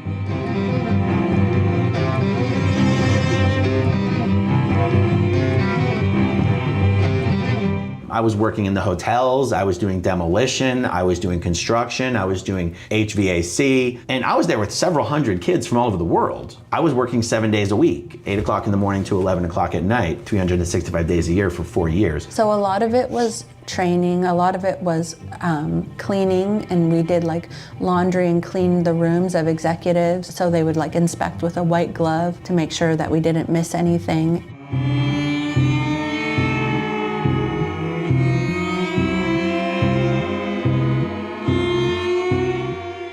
Tom Cruise gives all credit to Scientology for his success. Tom Cruise is Tom Cruise because he's Tom Cruise, not because of Scientology. Every single window is closed. Mm-hmm. Every single blinds that you could see into is closed at a certain level until it ends. They're a very don't look in here type of a place. What was going through your head when your parents decided we're going back into it? Since my whole entire family was connected to it, it never left us. So we were still kind of like exposed relatives were into it my as well. relatives, all my aunts, all my uncles, all my cousins, everybody. I signed a billion-year contract and now I'm there for the rest of my life. And my pay was gonna be $50 a week. So I was like, oh damn, I'm 10K and that $50 a week. I'm like, okay, I guess I just have to really make it here. When I was 12 years old, I was moved across the country here to Clearwater, and my parents were still in California. Any part of you say, something's not right here, something's really wrong? I don't think that second part added into it. Not like there's something really wrong. It was, that whole thought process pretty much just stopped at the point where I was like, I don't know what to do about this. Even the higher ups, like yes, they had some things easier, but that's really mostly at the top. I feel like Scientology is like a game of power, and everybody has to report on each other, and that's how you get to the top, is essentially by throwing other people under the bus. That's the only way you can feel important. The way to happiness? This used to be the Lisa McPherson Trust. This is where we had our offices, right next door to Scientology's OSA, Department of Office of Special Affairs, was right there, the dirty tricks people. Right through there, that was my office right behind these windows here. All locked up. They don't want anyone to see what's going on in there now. Now that they know your cameras are here, this entire several blocks of front groups are shut down. One thing that comes to my mind when I walk past all these empty buildings that look like they're fully functioning offices, but no one's here. Right. It's like North Korea. It's like a very staged play that you're a part of. Yeah. Yet when you look, just peek a little bit behind the surface, like there's no one. All the windows are shut. There's no sunlight coming in. There's no one here. Look, They make it look like someone just had a meeting in here, or let's see if there's a front desk right here. This is an office that should be 1, 2, 3, 4, 5. I mean, this is an office that should have at least a front desk worker, if not an employee. None of this has anyone in it. No city on earth feels the negative effects of Scientology quite like Clearwater, Florida. Some fantastic reporting by the Tampa Bay Times reveals how the church has taken over the city. In 1975, the church purchased the Fort Harrison Hotel and made this their headquarters. Over the decades, the church began acquiring real estate at a ferocious pace, scooping up property after property. Since then, they've poured hundreds of millions into more than 200 buildings, owning the majority of the Clearwater downtown. Mind you, this is with tax-free money because somehow the IRS lost their balls when confronting the church, ruling in 1993 Scientology to be a tax-exempt religion. The weird thing is, they've left most of the buildings vacant, turning Clearwater into a sort of North Korean ghost town. The question is why? Insiders speculate it's because they want to show a dominant presence, but the truth is they simply do not have the numbers of people to occupy these buildings. And it's no surprise. Their peak membership numbers were before the internet, but now that their practices are widely publicized, they are unable to recruit new members and are slowly going extinct. But even as a dying empire, they still have a great deal of power over Clearwater, and they are crushing the businesses in the downtown. Just take it from Tony, a local entrepreneur who is facing dire financial circumstances because of the church. So this is obviously our place.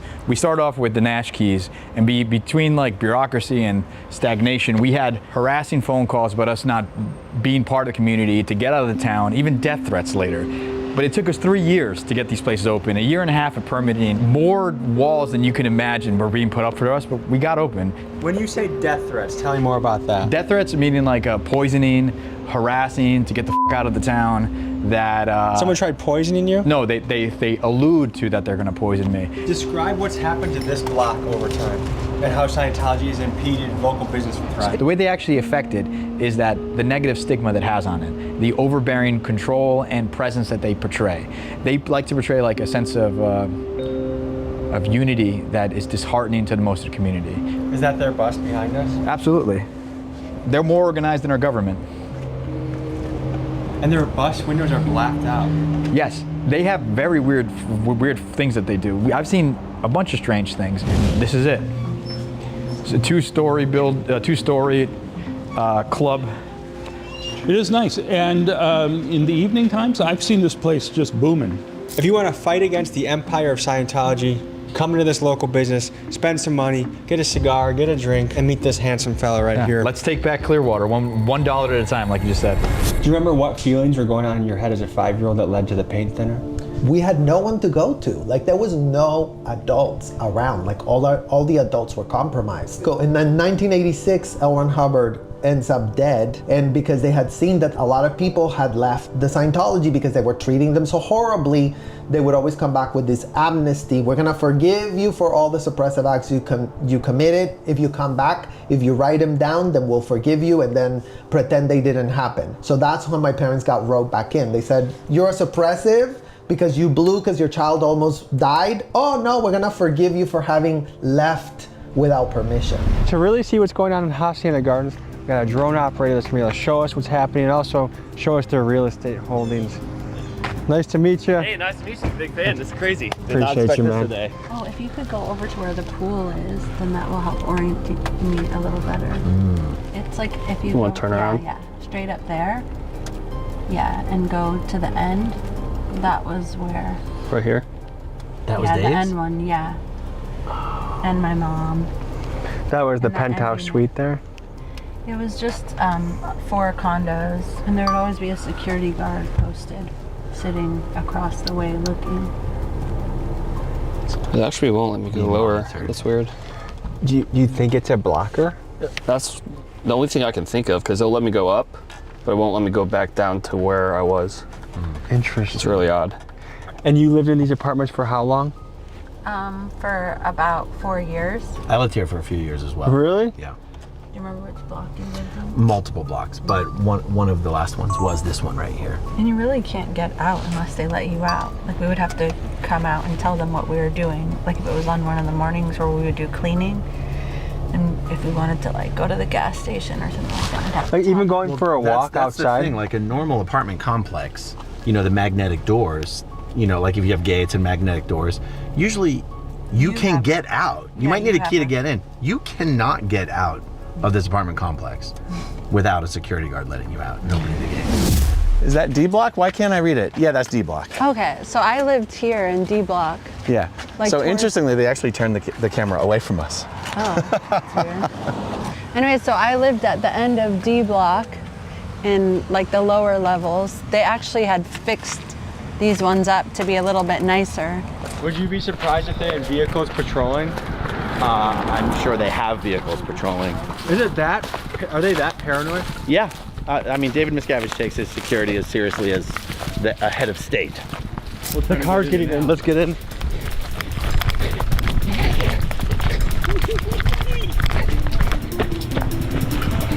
Hey, we got a meeting with David Miscavige. Go. Hey, look at the flashing. Go back. Hold on. Hold on, please, sir. I just want to ask questions of David. Sir, please. Stop, sir. Sir, please. Oh, sir, ow! Geez, there are 1, 2, 3, 4, maybe 5 cameras on us right now. How long were your parents out before they went back in? What was this? Like maybe like 3-4 years. Then L. Ron Hubbard dies. They go back to Mexico. They get recruited back in again. Was their life terrible outside of Scientology? My grandparents were chill. My grandparents were normal people. So what would have possibly motivated after they escaped and had freedom for 3 or 4 years? Scientology caters to a narcissistic personality because the thing is, it promises superiority. It promises you're going to be better than everyone else. Do you ever get to confront your parents about that or ask them, are they still in it? No, my parents aren't in Scientology anymore, and they think Scientology is horrible, and they've said that it's like the biggest regret of their life. How was it escaping Scientology? Well, I guess the thing is that in Scientology, you know, at certain levels of management, they actually won't let you leave. Like the area will be surrounded by gates and they won't let you out the door. If you manage to leave, they'll chase you, because when you leave, people who are in Scientology are no longer able to speak to you. You can't get a job at a Scientology company. Like in my case, I didn't know how to drive, I didn't have a bank account. And so your livelihood actually getting a job depends on you being connected to these people, or you lose every family member. And so while you can just walk away, that's like totally deceiving. You risk losing everything that's important to you if you do. I got it in my head that we wanted to storm the Celebrity Center, which is the place that the highest ranking and most influential Scientologists go. Actors like Tom Cruise and John Travolta, and businessmen like Grant Cardone. So I wanted to see for myself what was behind these walls. Here's how that went. Whoa, whoa, whoa, whoa, whoa, whoa. Wait, where's the private property line? Where's the line? It's private property. Guys, it's private property. Is You're on the sidewalk? He's on private. Oh my God, he's on private property. Right on the sidewalk? No, but You're on private property. What makes it worth selling your soul for $1 billion years? Just close. Just move to the sidewalk. That's Does what we're Tom asking. Cruise know that you guys work for $50 a week? What we're asking is just to move to the sidewalk. You need to move out here. Oh, whoa. Come this way. Are you? You just need to move off private property. Why are you bumping and grinding on me? This ain't a Nelly song. We need partner. you to move off. You're on private property, sir. How do we talk to someone from Scientology? You guys need to leave right now. Get off the property. Get off the property. You're trespassing. You need to leave right now. You need to leave right now. Don't it's touch private me. property. Don't touch me. It's private property. You need to leave right now. Leave right now. It's private property. All right, we'll be back. We'll be back. Sir, you just need to be pushing me? Stop pushing me. You push me. I say you're on private property. We just need to move off here. I don't have anything against you guys. I'm just curious He's what. trying to help y'all escape. You can escape. You still can leave. Like, to think that you would work 80 hours a week, what makes it worth it? Are the security guys there? Are they Scientologists? Yes, they're actually some of the most important Scientologists. Have you ever heard of the term OSA? That's the Office of Special Affairs, sort of like Scientology's FBI, CIA, Secret Service, all in one. So they do all the dirty work. They're very high ranking. Dude, what would have happened if we would have we had a fist fight? That would have been good content. You would have f***ing moved. With 3 of them? This is William Jude. When I told Aaron Levin Smith I was headed to LA to further investigate the church there, he said you gotta meet up with William. Known for his work battling the church on his YouTube channel Scientology Audit LA Streets, William has spent months documenting and battling Scientology. Together, we go on a mission to infiltrate the church's LA stronghold. So my name is William Good. I'm an activist out here. had a beef with Scientology a couple of years ago, and they said some really crude things to me. What did they say? A security guard told me to suck his cock. So I thought that was kind of crude, so I said I'm gonna end your religion, and so here we are. So they're working 110 hours a week for nothing. They're literally slaves. They're slaves, and a lot of these people come from other countries, right? So they bring them here on religious visas, and then once we get here, they take their paperwork away, so now they're stuck. Should we visit one of their plantations? Sure. Let's go for it. Let's go. All right.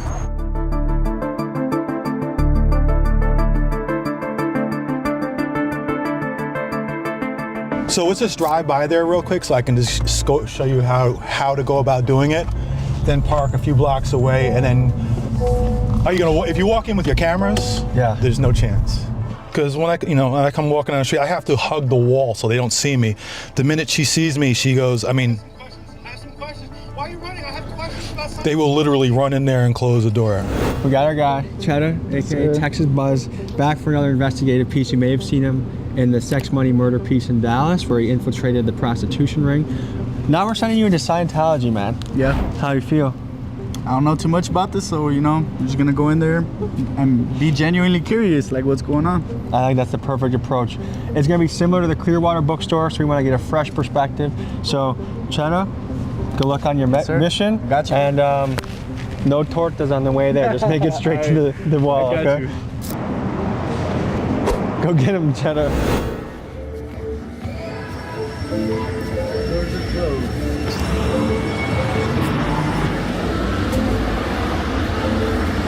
Doors are locked, doors are closed. Oh, they shut the doors. Yeah, so they realized. They're no joke with the things. What happened in there? No, nothing. They just closed the doors? Closed the doors. Did you see him close the doors? No. They already had him closed. They already had him closed. This is Dre. He's one of the editors on my team and has been with us for a few months cranking out videos. In making this piece, we found out that he actually had joined Scientology for about a week. Here's what we learned from him. I'm Dre, and I almost joined Scientology. It was back in 2020 that I took a trip out to LA.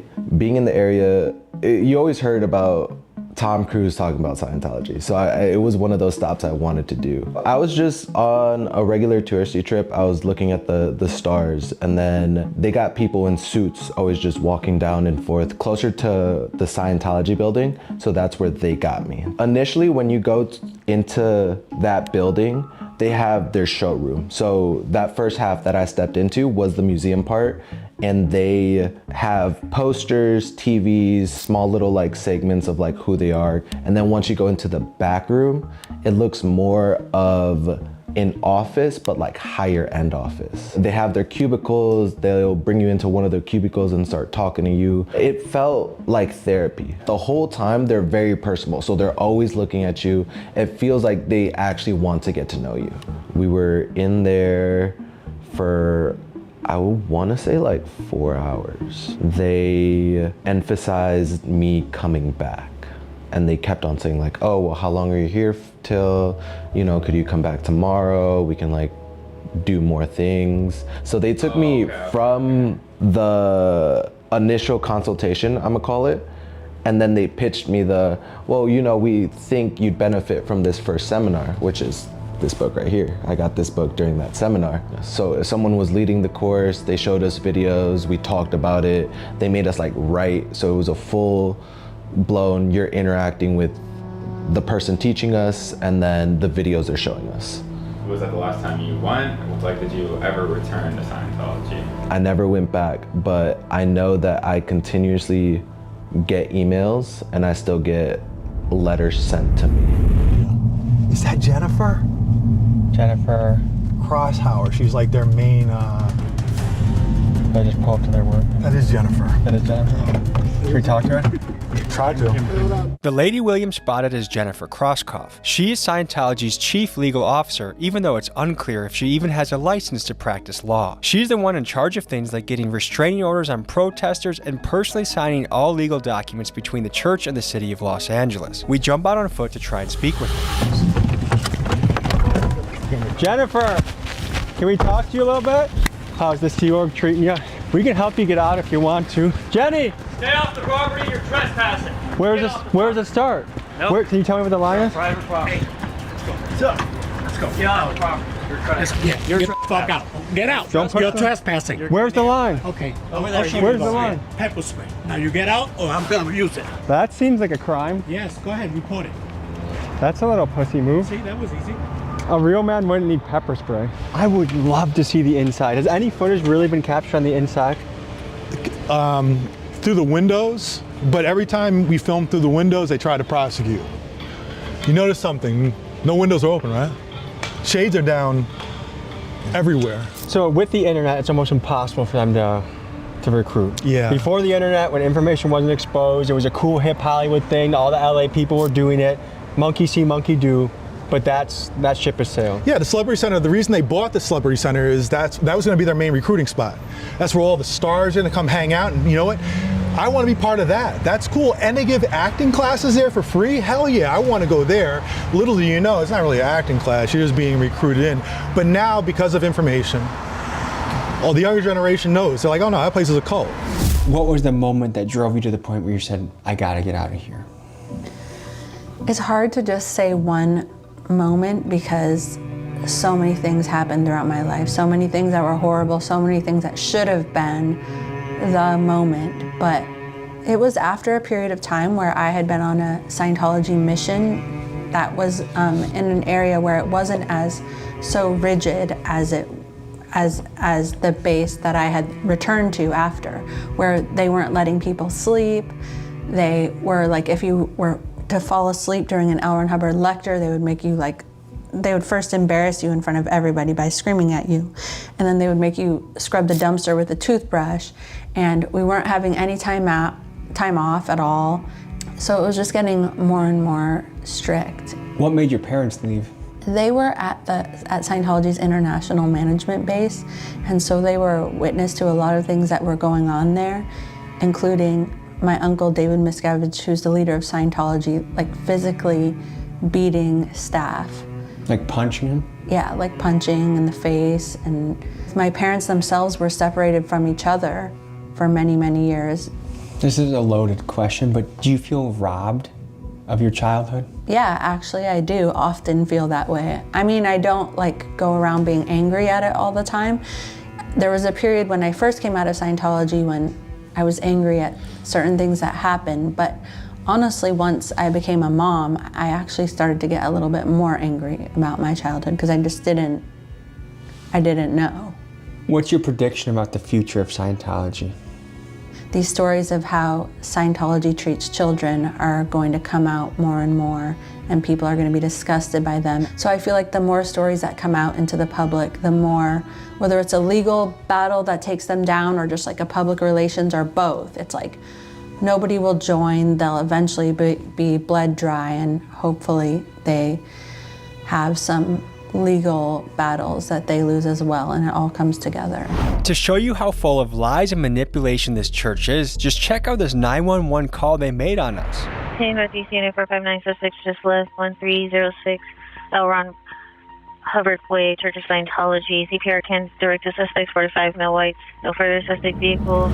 They claimed we burglarized the church and fled the scene in our rental car. Here is us saying hello to the LAPD when they reported to the scene. They're pointing at us. You want to pull up my talk phone? Hey there! Missed the entire. So apparently the LAPD showed up to the scene. Yeah, just park right here and just walk up. Give my regards to Xenu, okay? Thank you.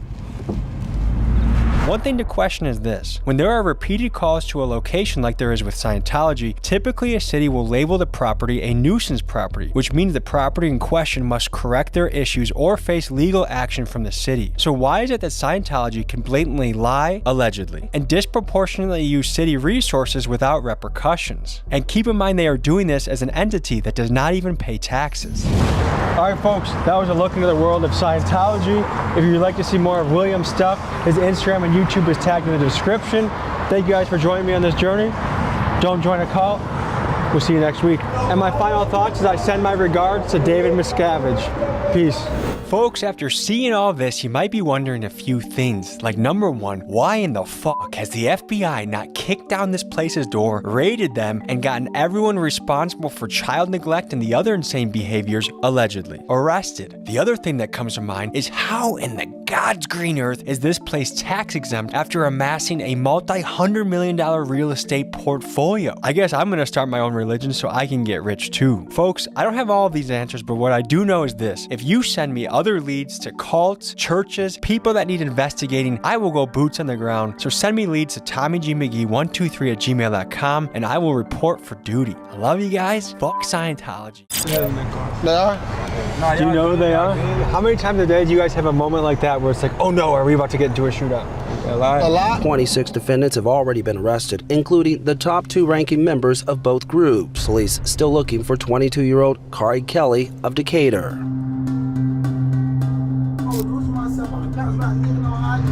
You have a persuasive personality. I'm from Atlanta. I'm a finesser. How many people do you think you've robbed in your life? Well, I can't even count. I can't even lie to you.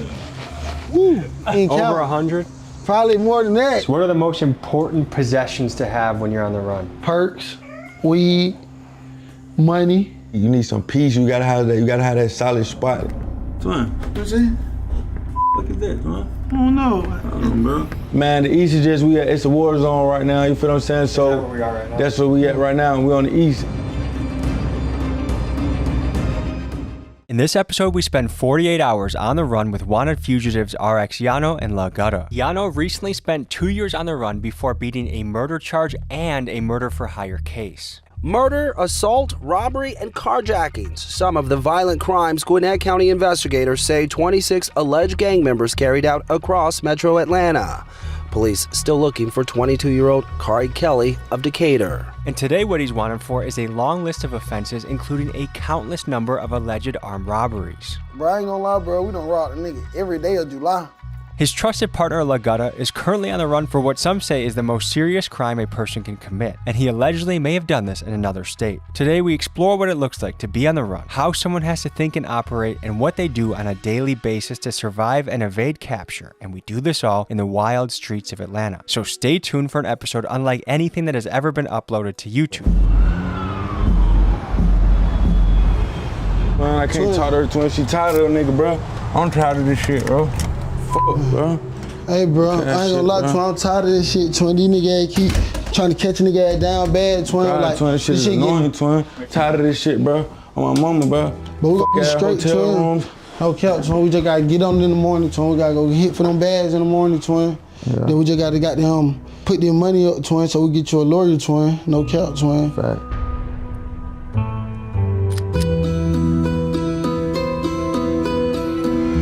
What's happening, man? Right here. What's going on? Good to meet you, man. Good to meet you. Good to meet you, man. How are you? I'm good, bro. I'm excited. Just took this before I came for you. Yeah? I just took that before I came. Had to have some And the soup. one on his- from somebody?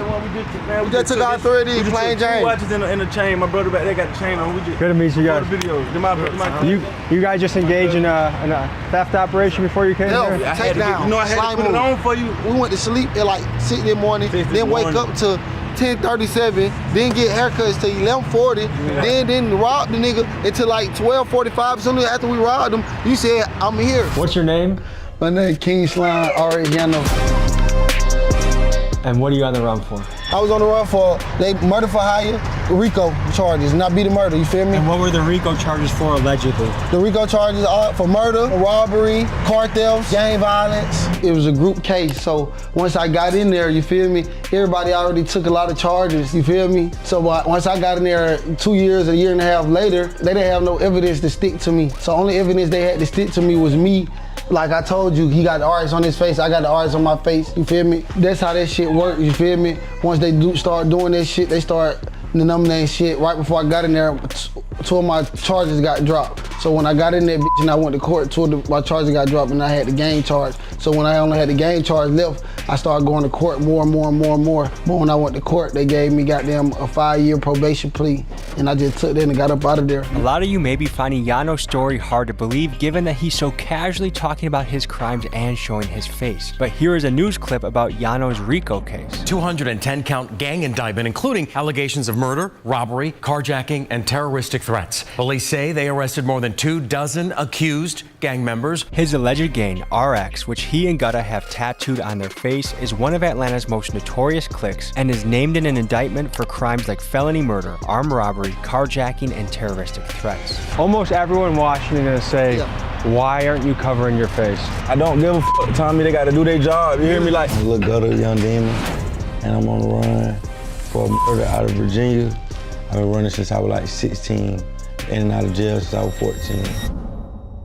I set him up as a go on the plate. I ran it up, now I pop every day. Nigga came my way, so I popped that fade, that glizzy. It attitude to Jeremy. Don't approach me, I might bang. 12 got behind me. Pick up the speed. I can't go upstairs. on the glizzy. Made the bitch take the charge, do whatever for me. Yeah, you feel me? This real life. You were lying that song was like, this is your cue to rob someone? Yeah, we got certain songs, we got trigger words and trigger songs. So I'm not just taking old lady purses, you feel me? I'm not just, we taking Rolex watches, we taking from the takers. This is my worst case fear, okay? Yeah. We post this video, it goes really well. There's a meeting in Georgia Police Department. Right. We have these guys claiming that they're on the run and it's so easy to get away. Right. All units to get deployed and boom, you guys go But guess crazy. what? We would never be saying it's Tommy G fault.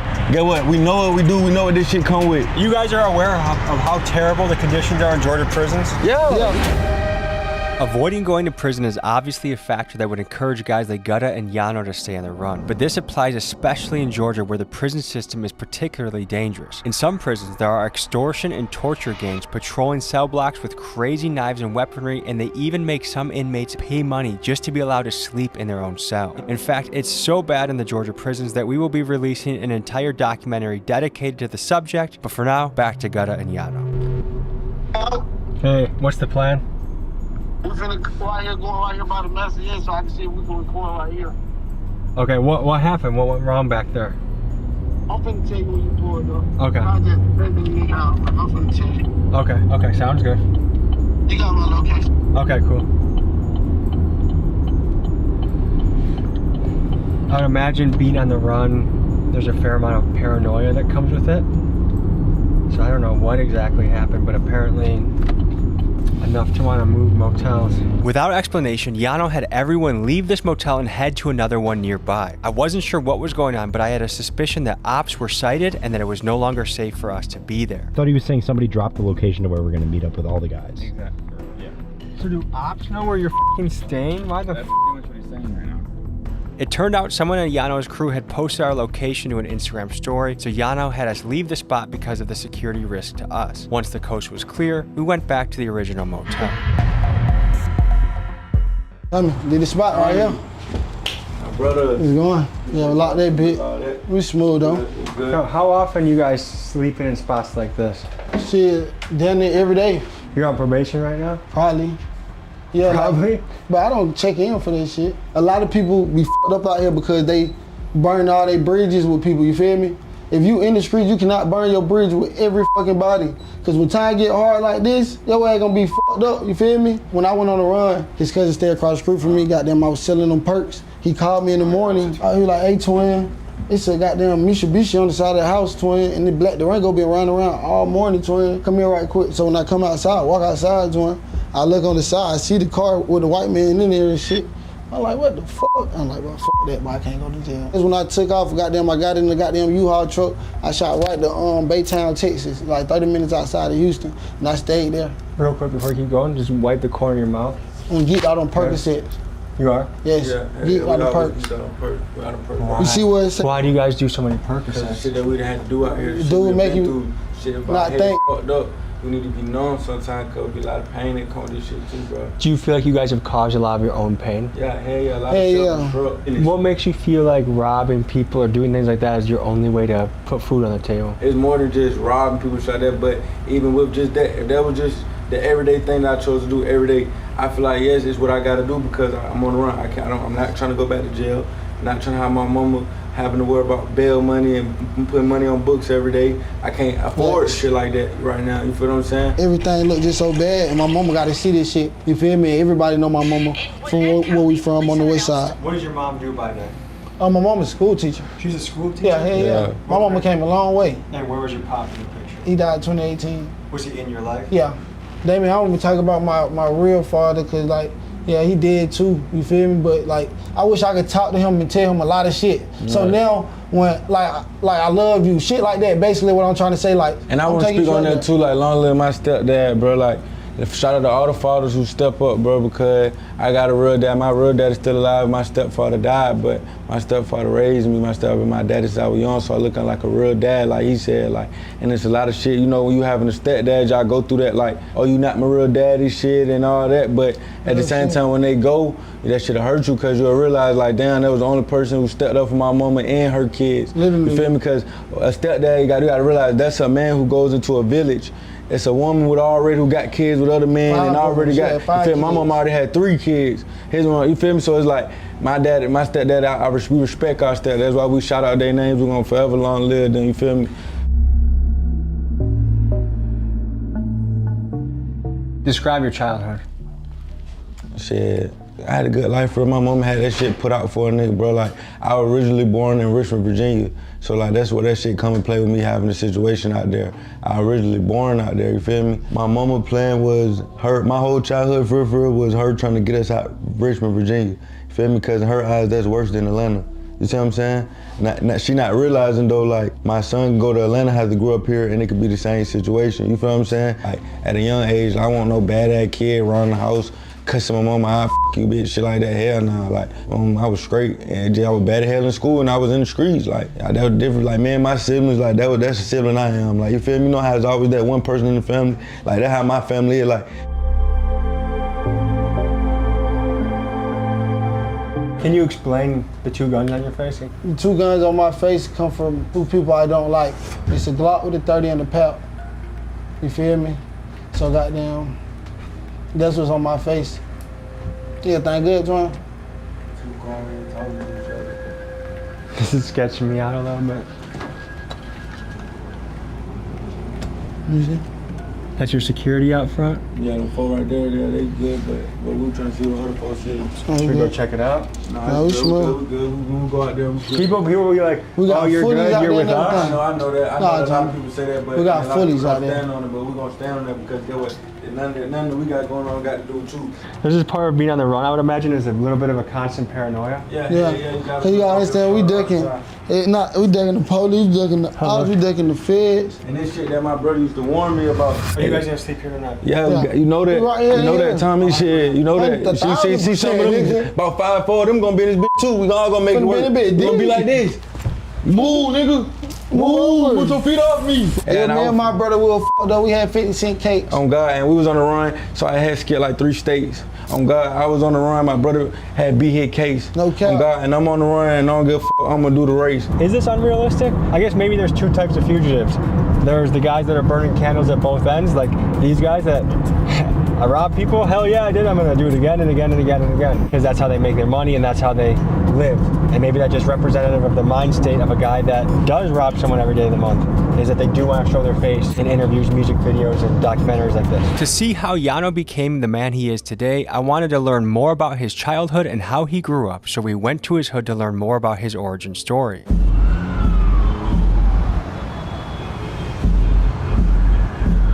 That's where you grew up? Yeah, that's where I grew up, right here in the apartment right here. Apartment A1. How long you spend your life in here? Like my whole life. This whole script from the train station on up. That's where I spent my whole life at. And it was fun though, you feel me? It was fun. You see, they got the red letter and they finna get put out. But nah, nigga, I'm from right here, the apartment right here. Do you still have people in this area? Nah, this is my grandma died in 2020. She was on Section 8, so my grandma paid like $40 a month to stay here. We been here so long. When she died and shit, they let us keep the apartment for like 4 more months. But after that, they was like, goddamn, you got a renewed lease. So would you say that's really common around here, is multi-generational family, grandma, mom, kids? Yeah, back then everybody was outside. See, I stayed right here. My best friend Chet stayed right here, he did. My other partner Guwap, we ain't cool no more. Goddamn, he stayed down there. My auntie stay right there still. My other auntie stay right here still. The candy lady, that was my auntie too, cause you know how your uncle the candy lady, so that's your auntie now. So she stayed right there. Is it true that in Atlanta you can go to juvie as old as like 20 years old? Yeah, because it's something like juvenile. Like what twin at? Twin, come here. You went to juvie? Yeah, hell yeah, I did juvenile life. Shit, I did juvenile life when I was 15 for a murder. So you did 5 years in juvie? Yeah. What were the circumstances in the murder? So it was an armed robbery for real. Armed robbery gone wrong? Say one laugh, yeah. And do you think 5 years is fair? Shit, yeah, that's good for you. I'd do that for a body. Growing up, did you see them, the money makers were the hustlers? Yeah, it's only certain people that get a good job, bro. You feel me? A lot of people, you gotta understand, we grew up motherfucking thinking about McDonald's. You in high school, when you get 16, they tell you go work at Chick-fil-A, get you a job. Am I right or wrong, y'all boy? What the hell you mean go get a job at 16? You feel what I'm saying? Do you think you could have been a good SWAT team member? Nah, I could have been here, like, because if you like wheeling and, you know what I mean? If you like going like this, I feel like you'd be good at SWAT team. Nah, if anything, I would have went to the Army, you feel me? Like when I was a kid, I was like, why I go to the Army so I could get that switch, you feel me? Go crazy. What was the highest grade you made it through? I started going to school around 10th grade. Some people would look at how robbing people all the time, murdering people, like all this stuff. Some people would look at that and be like, oh, Yano, can I tell you one thing? You know what one of my biggest things that is? I love this earth. Can we please clean the trash? I got you. Thank you, brother. Thank you. That's one of my initiatives. I want to ask Yano this, but like, what's a situation where a 15-year-old is killing another person? Like, what do you think got to that point? Shit, just needing the money, trying to take care of their peoples, have their peoples out. But of all the ways to make money, why is a robbery like the top choice that comes to mind for how to do it? How did your life change when you officially dropped out of school in 10th grade? Shit, goddamn, it was over with. It was like every day we was already pulling up in stolen cars, you feel me? School, you waking up every day, you like, how the hell I'm finna get this money? How many people do you think you've robbed in your life? Well, I can't even count. I can't even lie to you. Woo, Over 100? Probably more than that. Would you say you're good at manipulating people? Hell yeah. Talk about that. I'm a master manipulator. I make you feel so bad and make you give me everything. Bro, telling you, bro. My auntie just got in a car wreck, bro. I just had to pay $300 for a rental. They not even listening to what I'm saying. They just feel the emotion. You feel me? The emotion with it, you just gotta get on the emotion.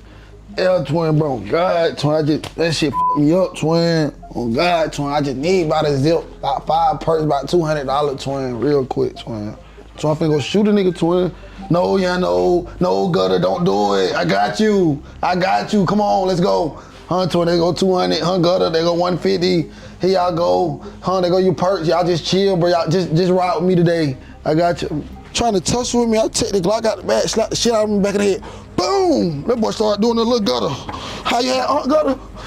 Gutter. He started running and shit. He go sit in the car, his partner text me like, man, yeah, I know, bro, why you do that, bro? You made him shit himself. I said to him, he shouldn't have called me slime. But you do name yourself that sometimes? Yeah, no, that's my name. Which one is it? Tell me about finessing. It's nothing I can tell you, I can just show you. You feel me? I can finesse very, very good. 30, look how happy he is. We're making him have a great night before he gets slimed out. So after this content, you guys are out? Yes. Look, finessed him, he thought he was loved. You feel me? He was having fun, he thought we cared about him. At the end of the day, we only cared about that gun. Does that sound f***ed up to say out loud? Yeah. How important is it having a good girlfriend when you're on the road? I'm just gonna tell y'all, like, shit, it really just matter who it is, bro. You just gotta pick it right, cause for a lot of these females don't know what to do, bro. Like, it's a lot that come with this shit day to day, bro. Like, for a guy on the run, a girlfriend is incredibly important. She provides a place to crash or lay low, the occasional home-cooked meal, and the emotional support needed during an incredibly stressful period of life. Gutta and Yano both had girlfriends they depended on, so I wanted to interview them and see what made it worth it for them to be with such risky partners. So you got a boyfriend that's on the run? Yes. What is that like? Scary. It's traumatizing, overwhelming. I just don't want him to get caught. Like, the main goal is to not get caught. And sometimes it's fun. I'm not gonna lie, it's fun. We be living day by day. Have you been in a high speed with him? Uh-huh. How is that? It was fun, but it was like, dang, like we really doing this? Like, why is we doing this? What makes it worth it? Because to me, it seems like so much risk. The love. Does anyone in your family think like you were out of your mind dating this guy? Yes. Your parents say anything to you? Yeah, my mama. Any of your family say, dude, what are you doing? This is not a good idea. My whole family, like, I don't be caring because I know like we gonna pop. Like, what is something you've had to do because of the situation that you wouldn't have had to do otherwise? Look over my shoulder every time I go in the house. Do you ever worry that you're just gonna be at the wrong place at the wrong time? Someone they robbed, someone they got back on, someone's gonna see you and you're gonna be just part of the situation even though you didn't do anything? I have been. I'm big on my religion, so I stay prayed up. So it's just like before we go outside, I pray for all of us. Who do you look up to? God. I mean, him. He not a good role model, but like I do be on point though. Like, we've talked about a lot of the danger side of God, but tell us about the sweet side. Like, tell us like the good things. Like, what do you love about him? What does he got going on? He real soft with me. Like, does he make you laugh a lot?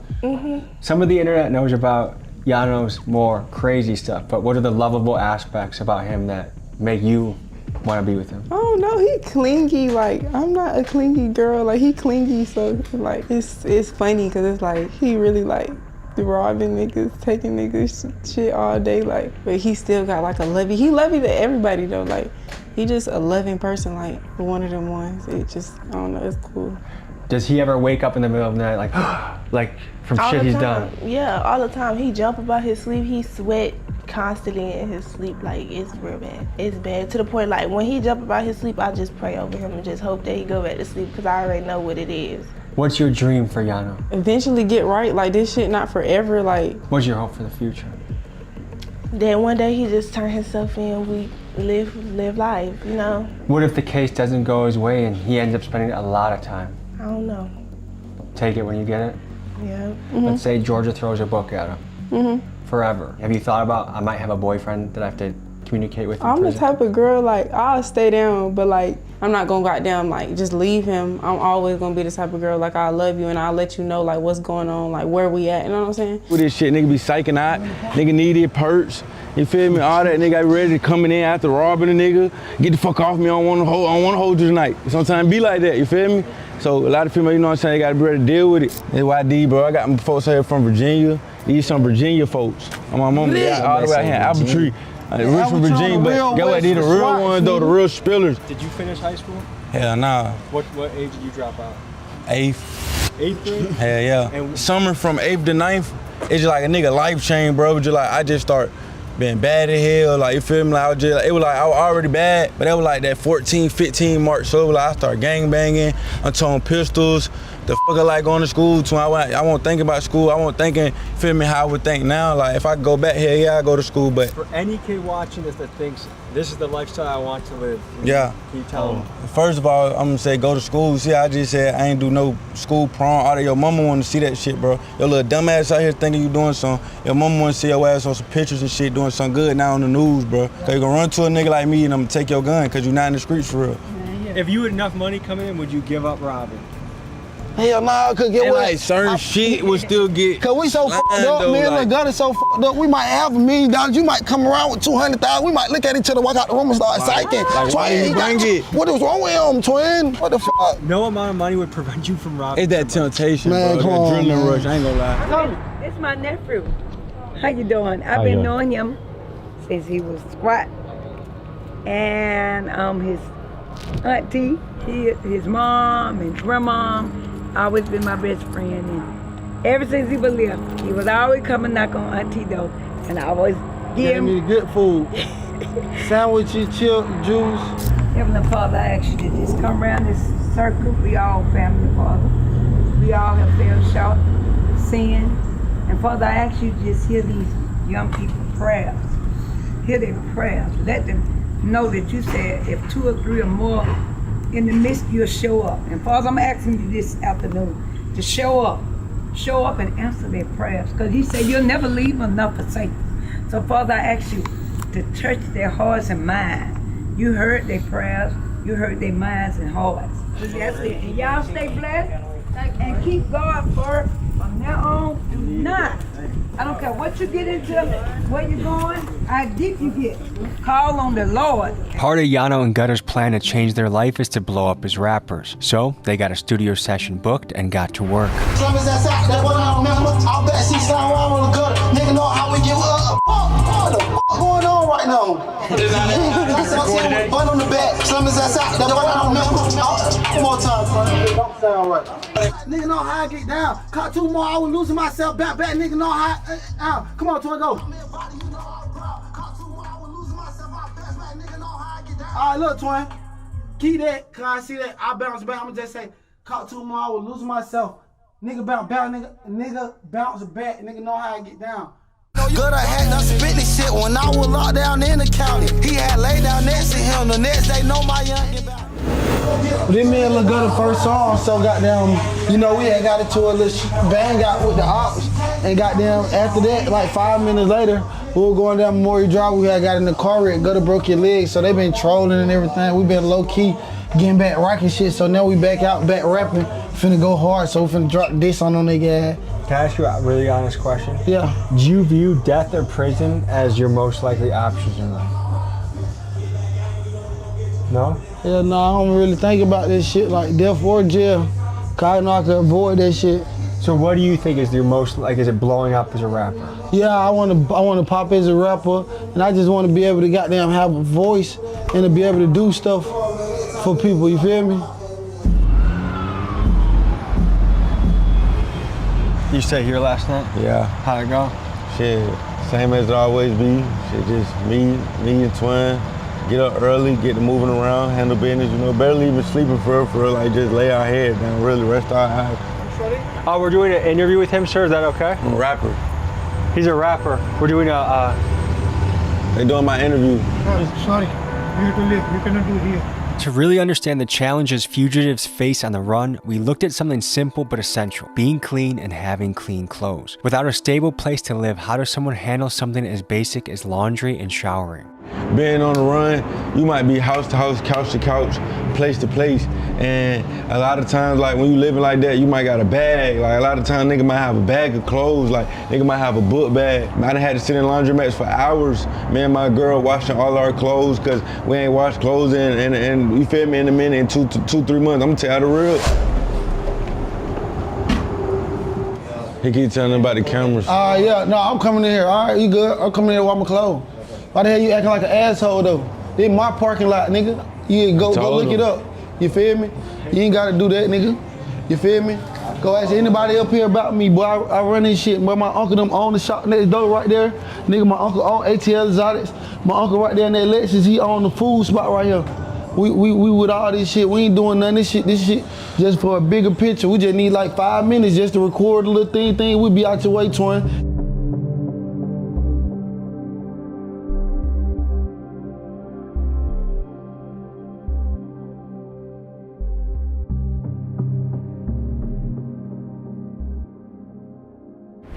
So you gotta keep your shit clean. It only take about $2, $3 to wash your shit real quick, get your shit together, get back right, you feel me? Right. Go to the Pilot, hop in the shower, or LA Fitness, you feel me? We done did that. If you ain't at the hotel, you go LA Fitness, go to the Pilot, hop in the shower real quick for the free, you feel me? And you gotta make sure you smell good. You Let don't me see wanna, your phone. even though What's I might your wear the phone? same clothes for a whole week, I'm not overly dirty, you feel me? This shit called Gut Busters, Twin. This shit only cost $5. That's a good deal. Let me go. Nah, that shit, anything. Twin, on my mama, boy, this shit is good as hell. Yeah, it's just grits and eggs, bro. I'm from the South, Twin. You gotta mix that shit together, Twin. Want a piece? You know you want a piece. Don't even do that. You trying to look all crazy. You know you want a piece. I bet Bud's not it.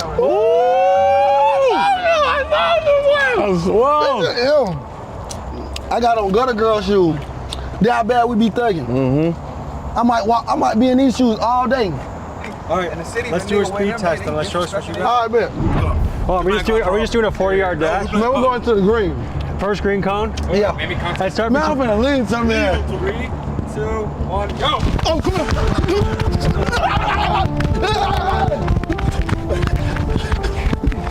Tell me to get up through there. I don't know what's going on though. So where are we going next?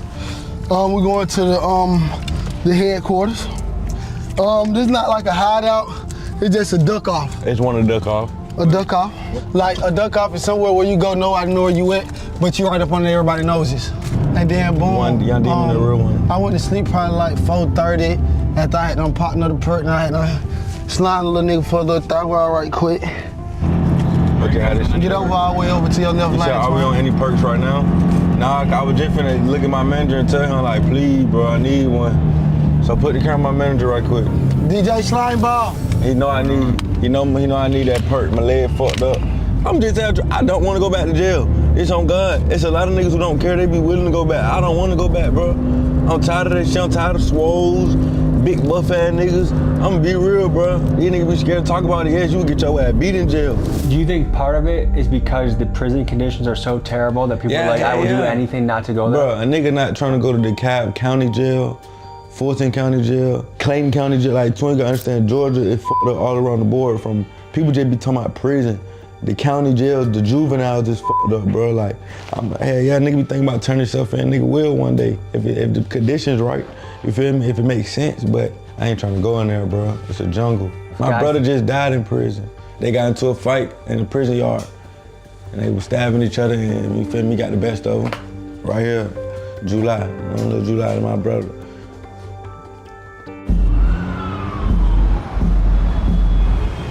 Right now, like a normal day life on the run, bro, like nigga gotta get his drugs, nigga gotta get everything he need before we go do this shit. So I'm finna go get my drugs, get loaded up, get some weed, get some perk, get some Zan, get some drink. I might get Tommy a perk tonight too, y'all boys. We're going up, let's go.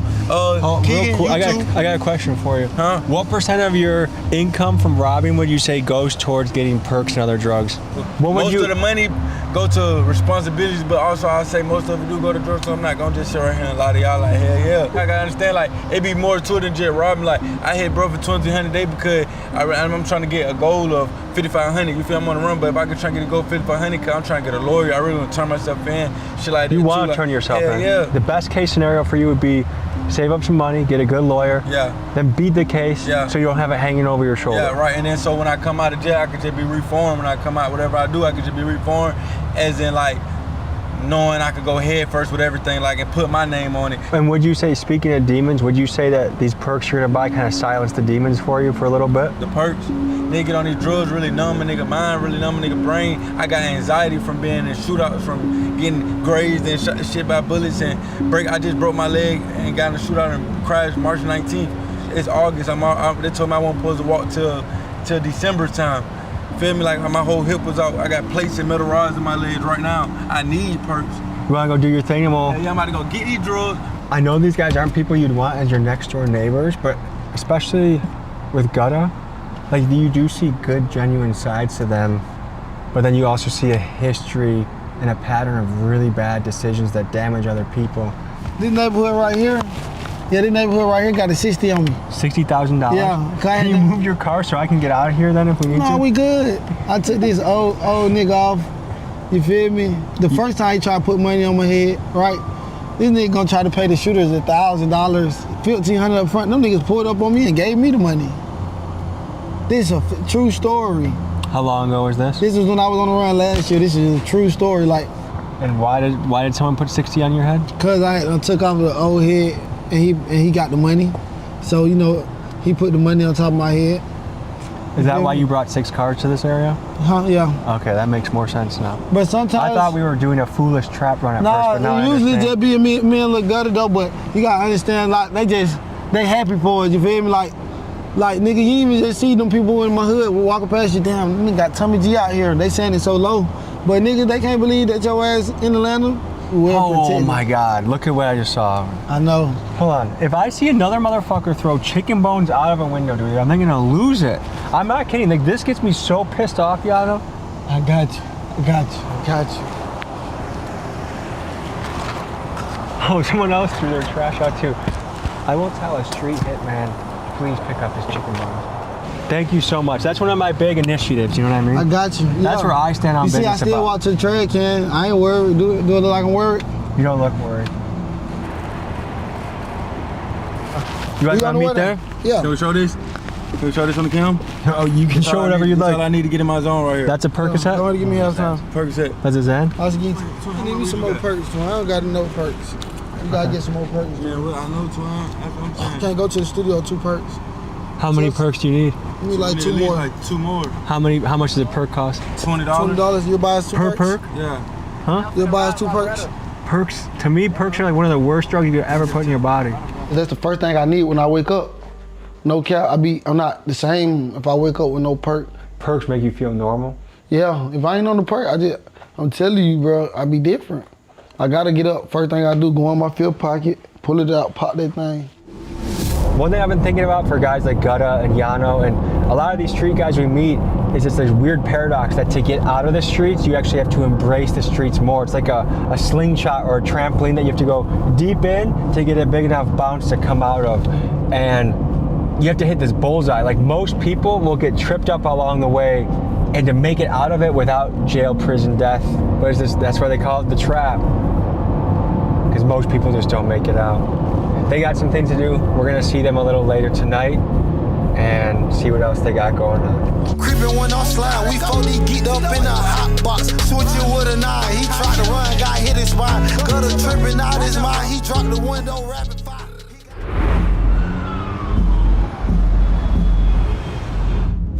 So we're pulling up to what might be the last stop of the night. Oh nice, Budget Inn and Suites. Look at this car right here.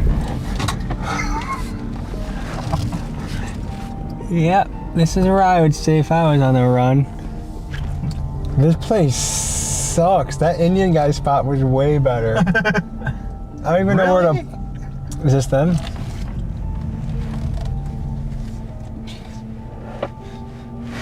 It's crazy when you have that many enemies, how like everyone has to look at everyone as like, this guy might kill me. Do you think they think we're undercovers? Hard to say. Do you think we're witnessing some prostitution? I do think so, buddy. I'm telling you, motels deserve their own documentary. Were they this sketchy back in the day? Twins, how have you guys been? I haven't seen you all day. Good, we chilling. I missed you guys. You give me a freaking hug, dude. Get over here. Brother, I ain't gonna lie, brother. I miss you, brother. Hey, see y'all niggas? What y'all niggas been doing? Xanax and other stuff. Perks? Yeah, me too. I'm geeked up right now, Tommy. I got a half a Xan in my pocket. Right now, Tommy. Y'all already know So what were some highlights of the day? Shit, we in the studio. In the studio. So basically, we gotta later on tonight, we gotta make another little move because in 2 days we gotta keep paying on Lil Gutta lawyer. So we gotta pay him like his shit $70,000 just like mine. He in my same lawyer, so we gotta pay him like $5,000 every month. Is your lawyer really good? No, I'm at home. I just showed you what I went through. It's on the news. Look where I'm at. Feet on land. Get what? These niggas think they shot me? I don't even know his name. My mom knows his name. Think they shot me March 16th. I could do this too. They said I couldn't walk again. They said I was gonna have to learn to walk. I know how to walk already. My brother, man. Mama, nigga. Feet on land. Look at his legs. Good legs. Look at his legs. When y'all thought y'all shot, nigga. Look at him. He good. That thing legal. You smooth. Oh yeah, it's legal. You smooth, man. Y'all good. I thought you were saying get behind me though. Nah, y'all good, Are we man. do you know who they are? Y'all good. I'm just telling my folks so they be on point.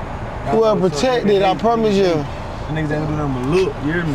Nigga, I'm on the run for Also gonna swing that cutter. And they looking. I'm on the run for Also gonna swing that cutter. Slime gonna swing that cutter. I'll do it again. DJ Slime Ball, man. How many times a day do you guys have a moment like that where it's like, oh no, are we about to get into a shootout?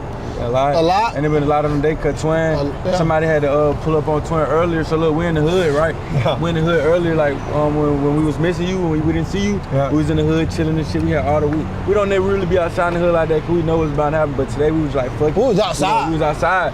I peeped the ox try to low-key pull up.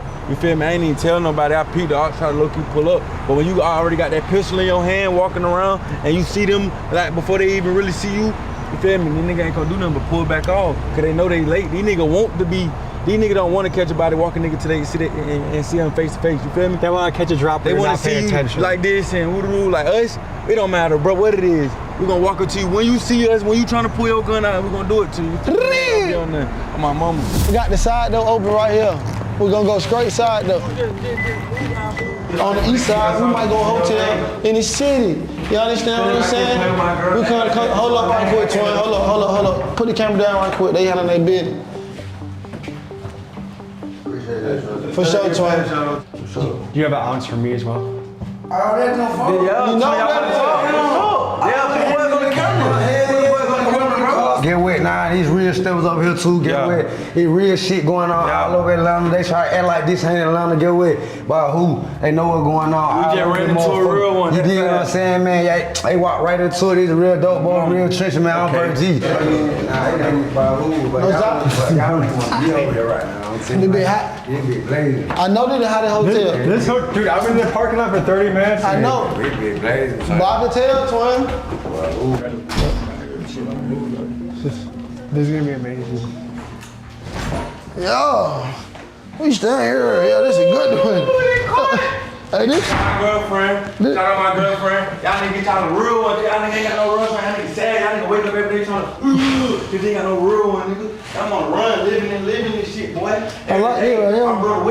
My brother with me every day. You feel me, bro? Living this shit, nigga. Nigga ain't scared. Nigga police gotta do their job. Nigga, I'm on the run. Nigga having this shit every way. This is gonna be random, but I want to hear what you have to say. If you had a genie with 3 wishes, what would you wish for? All right, bring my brother Chet back. Unlimited Percocets. I don't even know the third one. You said unlimited Percocets? Yes. One more. And for this shit to pop. This rap shit, everything, Mila, Gutter, Slime, DJ Slime Bar, Oso, everybody, we all doing. You feel me? I want this shit just to pop. Every once in a while on the channel, we get to meet some absolute characters. I'm really rooting for you guys. I'm cheering for you guys. Their music videos are linked in the description. Blow them up. Big Dog's Gotta Eat. Drop them a comment. RP Chet. RP Zay, long live Zay, long live Chet, long live Drinks. Long live Drink. Feel me? Long live RP Big Man, RP Damien. GBO. Appreciate your time coming to the A, you feel me? Appreciate y'all for coming in this motherfucker recording us. Nigga, still on the run. Like, tell me like this. Like I'm this, still running. Yeah, like that. I'm still running, nigga. If I go to jail or anything, bro, I'm still call you. Give me Tommy G number. You better answer that phone, bro. You hear and say, collect car from. Once you throw that pyramid up. Another week comes to a close. Guys, I want to do this in every major city across the country. I am looking for people that might want to lay a little bit lower than this. But if it sounds like you want to tell your story, I'd love to capture it with you. So email at TommyGMcGee123@gmail.com or DM me at TommyGMcGee. All right, guys. Ladies and gentlemen, my name is Tommy G. I'm here in Houston with Maxo Cream and the boys.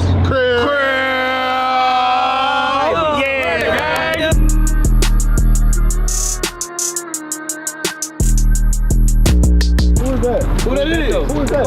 Hey, who you is?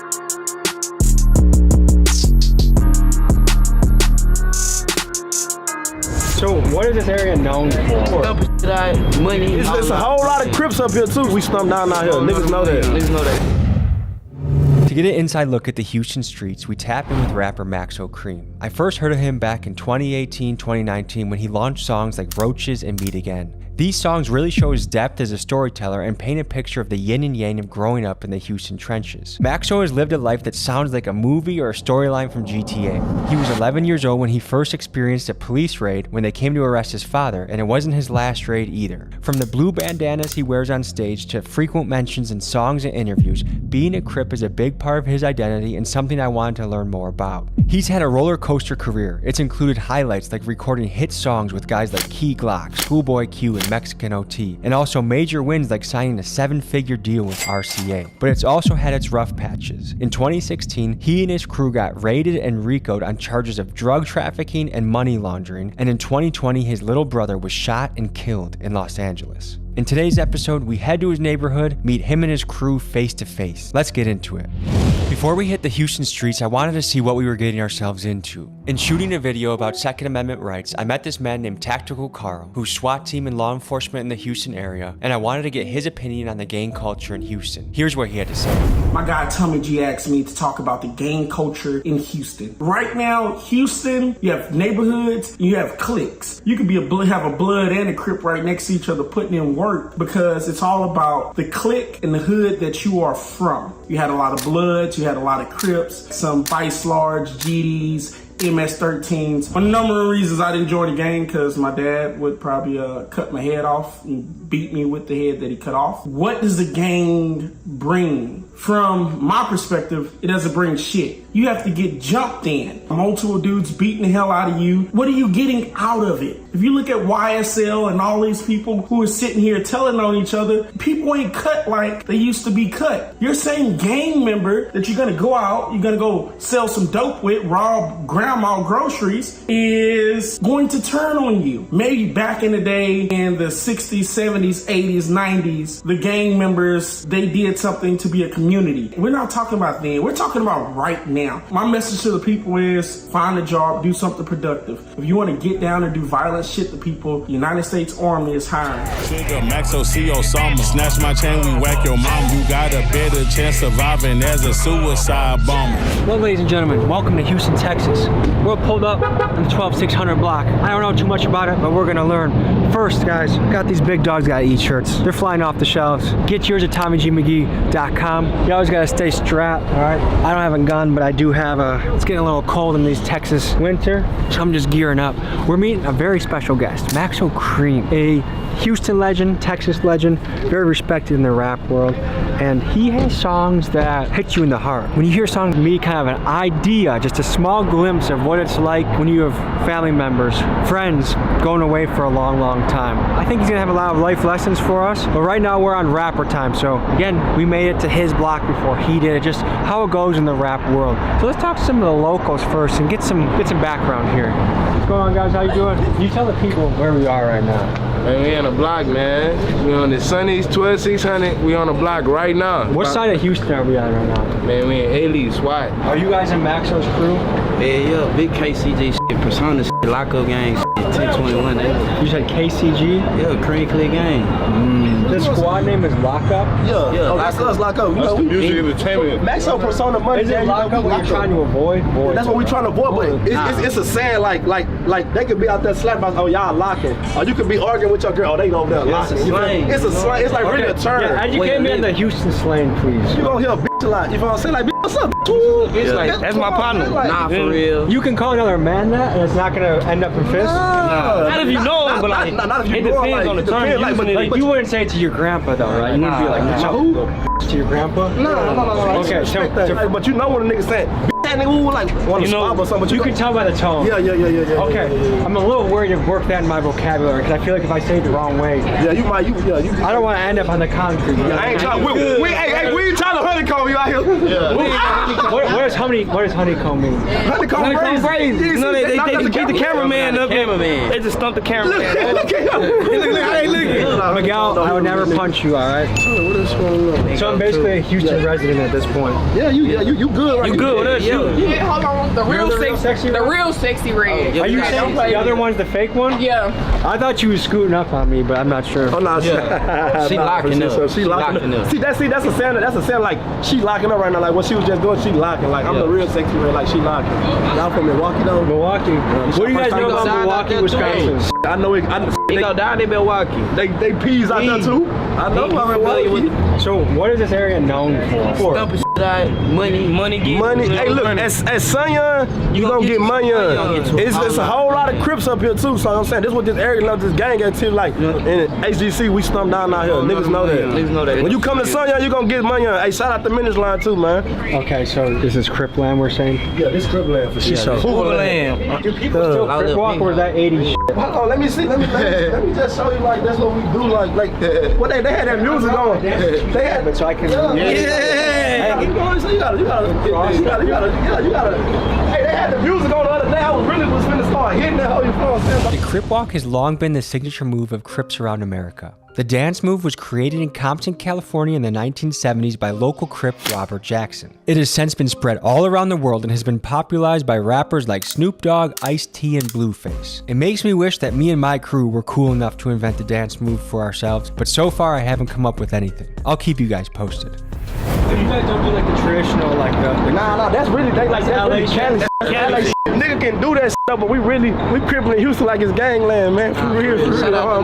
Shout out to land though, but we crippin' in Houston like gangland on my mama. Here's what I I would love to catch on camera one day. A faction of Crips and a faction of Bloods coming together as friends. Is that possible?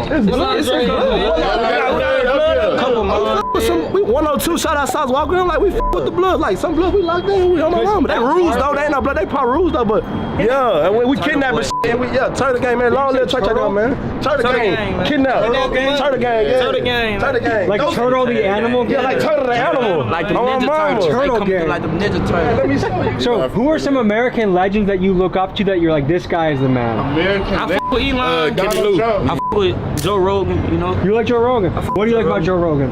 He hit with it, you feel me? Like, what I love about Joe Rogan is he does his best to tell the truth. You feel me? And I think in this age where we have no idea what the truth is anymore, a man that tells the truth is powerful and respected. Right on. Do you listen to his podcast? Yeah, I be on that. Bald head cat, right? Yeah. Yeah, the one. Yeah, we f with Joe. That's gonna be all day though. Like, what's the relationship with Houston police in this area? 12. Fuck HPD, man. Them motherfuckers racist, man. Have you not met one police officer you're like, oh, this guy's a good guy? Man, it's good people in the world. I'm saying some of them be cool, but like most of them, like when you see them, you know what time it is. Just you better have your shit together. What makes a cool cop? The one that when you got a bunch of weed on you and they don't take it, the police. Legal in Texas? Hell nah, I just went to jail for that shit. We gotta talk about this. In 2023, you went to jail for marijuana. I got arrested right there. Come out of the stop sign, 13 grams. Under ounce, petty. Under 2 Listen, don't mess with Texas. They don't play. They mean that. They will hang your ass. Leave on probation. We come on vacation, we'll leave on probation. Can a guy in a wheelchair stand on business? Yeah, you're right. You stand on business. Shit. Can a guy with 2 gay dads as parents say, I'm my mama? Bro, what? Hold on, wait. He out of there. He ain't standing on no type business. He talking about he is mama. No, he said on my mama. Can a guy with 2 dads and no moms say, I'm my mama? No. Hell no. It's 2023. A man can get pregnant. A man can get pregnant? Hey, bro, they inject him with some shit. What is the top issue affecting America right now? Like, what are the biggest things on this country's plate that we need to be fixing? Black on black crime. Okay, why? We the only people that's beefing with each other. By police brutality we already get fucked over the most by every other race. And, we already taking each other down. We ain't really getting nowhere type. I mean, it is kind of crazy. If you look at the stats, like Chinese guys are not taking out other fucking Chinese guys. You know what I mean? So how do you think they can come together and fix that issue? I don't even think you can. Like, it's too far gone. This been going on before. You can't, because everybody gonna have their own way of thinking. Okay, so first issue we said that America could fix is at the top of the list, black on black crime. Did anyone else have something on their mind that they wanted to say? The social profiling. Tell me more. It's been going on since slavery, police brutality. We can name numerous African American descendants dying by the hands of the justice system. With that going on, there's like really no like structure in America. Do you know anyone that suffered from police brutality? Most definitely, a couple people. I suffered from police brutality. I was working. They pulled me out my work truck and beat me up. What happened after that? I left. I had to go get surgery. Were you charged with anything or nothing? And another thing going on out here in this world, like snitches, bro. Like, and some niggas be glorifying snitches because they're like, oh, he told all them niggas, he ain't tell on me. Nah, at the end of the day, he still told regardless why you with that nigga. You got niggas out here that be with rat niggas. And like, we not allowing no rat shit. It don't matter if you was homeboy, sister, brother, daddy, mama, cousin, whatever. You rat, you not tolerating you, Jack. Who has a grandma they really like? A grandma? Who me, right here. If someone shoots your grandma and you know who did it, and you told the police, is that bad? You a rat. We getting it back in blood. So you don't think you should, in that case, call No, he should die. What the is gonna do? Go pick him up? For murder. All right. He gonna, what if he burned out? I've been with the shit. Whatever we talking about. We were talking about eating hot dogs. I don't eat no nigga. You a glizzy. Look at you.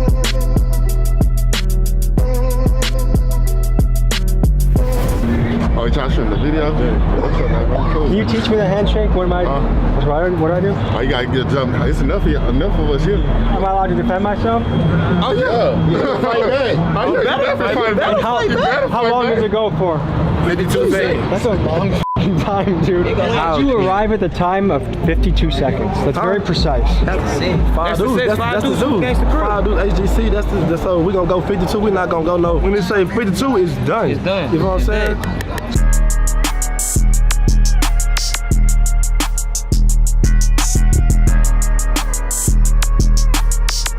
One thing I've encountered working with rappers, they buy a $30,000 Rolex, but they can't tell the fucking time. I feel like scheduling and timeliness is not a high priority with a rapper. They say 3 o'clock and sometimes it's 6 o'clock. Oh yeah. You with Maxo? 3 o'clock. Me, 5 o'clock. 5, 6. Going down. That was cracking. That was cracking. What's up, brother? Tommy. I thought you was TY, nigga. You out here looking taller than Woo! I've been doing push-ups on steroids too, you know. Oh, yeah? What can you tell the people about this area? I grew up over here, shit. This the hub, like my whole family from right here, like my Aunt Trish. Y'all know Lindo C? He claimed the West, but that nigga really from Brookstone back here. And then I'm from back here, Bedford North, on the other side of Happy Home, like the better part. You got Happy Homes and duplexes. Then you got the other side that's like by Sanat. That's where I'm from. You want to take us around? I don't know how much can we move around here? Yeah, for shit show. Come on, we can get on foot. We go to the apartments right here, Brook Lane. I'm gonna show you what my area. Yeah, we gonna get on foot too. Tell me about what life is like right now, brother. Man, shit. I'm out here working. You know what I'm saying? I came from these same streets with them, so you know what I'm saying? I'm out here just pushing hope, trying to show them it's a better way. So, what are some big learning lessons you've had in the last few years? Because you've blown up, you got signed, you went independent. There's a lot to choose from here. Like, what are some key lessons you feel like that have been in your journey? Man, stay independent. You ain't really gotta have all them folks in your business like that. You gotta always come back. Like, a lot of niggas be rapping about the hood, but they don't come back to the hood. You feel me? I don't even shoot a video if it's not on my block or with my niggas and shit like that. And then like shit, when you got the respect, it's not even about money and giving niggas money. It's about holding niggas down, showing niggas the way, not letting niggas crash out. So can we talk about your journey of getting signed at all? I speak, man, I wasn't even gonna sign a deal. Nigga really just signed a deal. I caught that RICO case, you feel me? Before we cover Maxo's RICO case, let's talk about RICOs and their origin story. For many years in America, Italian mafia groups were nearly untouchable, and this frustrated law enforcement endlessly. Then, a law professor named G. Robert Blakely consulted with the government and helped to invent the Racketeer Influence Corruption Organization Act, RICO. This was in 1970, and this was the beginning of RICO cases where prosecutors could target mob bosses by connecting them with the crimes of their group. This crippled the power of the mafia, and RICO cases continued to be used to go after other organized crime, like gang crime. In Maxo's case, in 2016, he and 7 members of his crew were raided on various charges. He posted the $200,000 bail and maintained his innocence the whole way. In 2018, things swung his way, and he celebrated by posting an Instagram caption that said, "Laws hit me with the RICO, but my attorney had the cheat code." Hell yeah, Maxo. I heard you were in the studio and someone FaceTime with Jay-Z and then you got signed on the spot. That's what I heard. Hell nah, it was like, so with Jay-Z, that shit was more like, I was rapping, I was signed already to Sony RCA, but he heard my shit, he had FaceTime Jay Prince, then Jay Prince called me. Who is Jay Prince? For people that don't know, Houston royalty. Right. Who's Jay Prince? Jay Prince, like shit, he rap a lot. I'm talking about the daddy though. I with him, he called him, then he called me, like, you got some hot people looking for you, high power people. I got on the phone with Jay-Z and shit. I had flew out to LA and I had signed the Rock Nation deal on Memphis. Yeah. Do you think signing deals, does it help the rapper nowadays? Do you still need a label to make it nowadays? To be honest, I feel like the labels losing their power right now. They going like at the Afro beats and shit like that, but you got niggas out here dropping on SoundCloud doing millions of views, touring, building their fan base, like, you know what I'm saying? These apartments right here, well, they call it Bluestone now, but this hoe was Brookstone. You feel me? Who is that? Who that is? Who is that? Maxo, man. I'm just showing love, man. Alright, man, salute. What's up with it, Maxo? What's good? Man, so there's a lot of really good songs you got, but one song that always hits home is Meat, and it made me really feel. Hold on, let's walk back this way. I gotta show y'all some iconic shit, high. Yes. Like, you know what I'm saying? Come on, we go this way to this shit open. Yeah, so these apartments right here, this is where my grandma and my Aunt Trish stayed at. So like when my mom did with B.I. doing their thing and shit like that in the mall, cause they used to boost and shit. Then if they take us, we gonna get them caught. You feel me? So back in the day, it used to be HEB, that's a food spot. And we ain't had no basketball goals. So we used to hop this fence, go to HEB, and steal a goddamn dumpster. Yeah, what do you think happened here?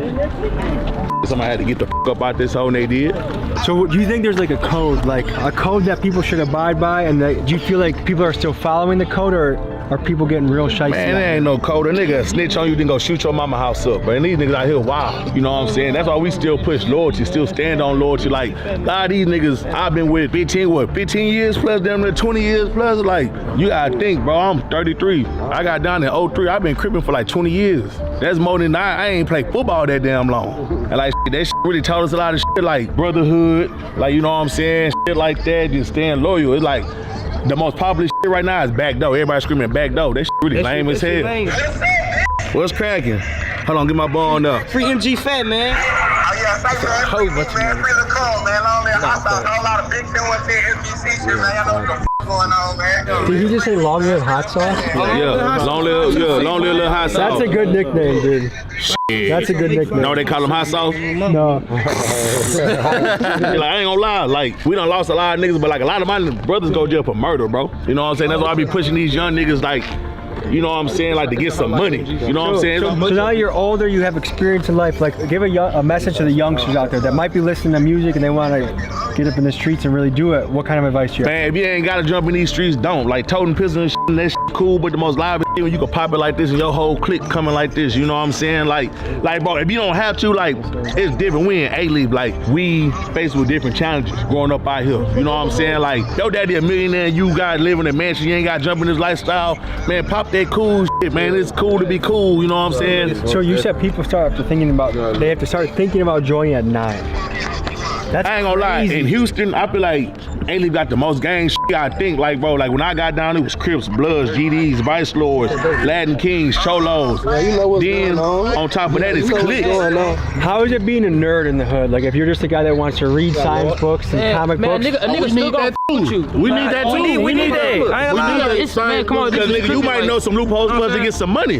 What advice do you have for the youth out there? No, thanks. If you could have a message to your mom, what would you tell her right now? I just tell her I love her. And I ain't gonna lie, I live life with no regrets. Everything I do, I did it from the gym on my heart. So mama, don't be mad at me. Just know that your son the real. Last question. Is there any good food in jail or is it all fucking dog shit? Oh, all that shit.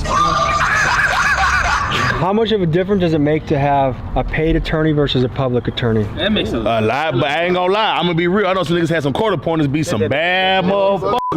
What Maxo is saying about lawyers is absolutely correct. There's a perception in this country that if you have enough money, you can kind of buy yourself out of trouble. And it's true. Here are some of the factors behind that. First, 80% of defendants are too poor to afford a private lawyer. By default, they get a public defender. Now let's look at the life of a public defender. Take Louisiana lawyer Jack Talaska, for example. The New York Times found that he had the caseload of 5 lawyers, and this guy is defending people that have many years of their life depending on the outcome of the case. The National Defense Public Workload Study determined that many court-appointed lawyers are dangerously overlooked. By some measures, the average public defender works 3 times too many cases. That's crazy. So it absolutely pays to have money when navigating the U.S. legal system. Let's get back to the block. You gotta know which district you in and shit like that. Like in Harris County, I think Harris County more Democrat, which is, in Fort Bend, they more Republican. So you gotta know, like, you know what I'm saying? But I always get you a paid lawyer. Shout out my boy Ken Schaefer, man. That nigga charged me $100K for my case.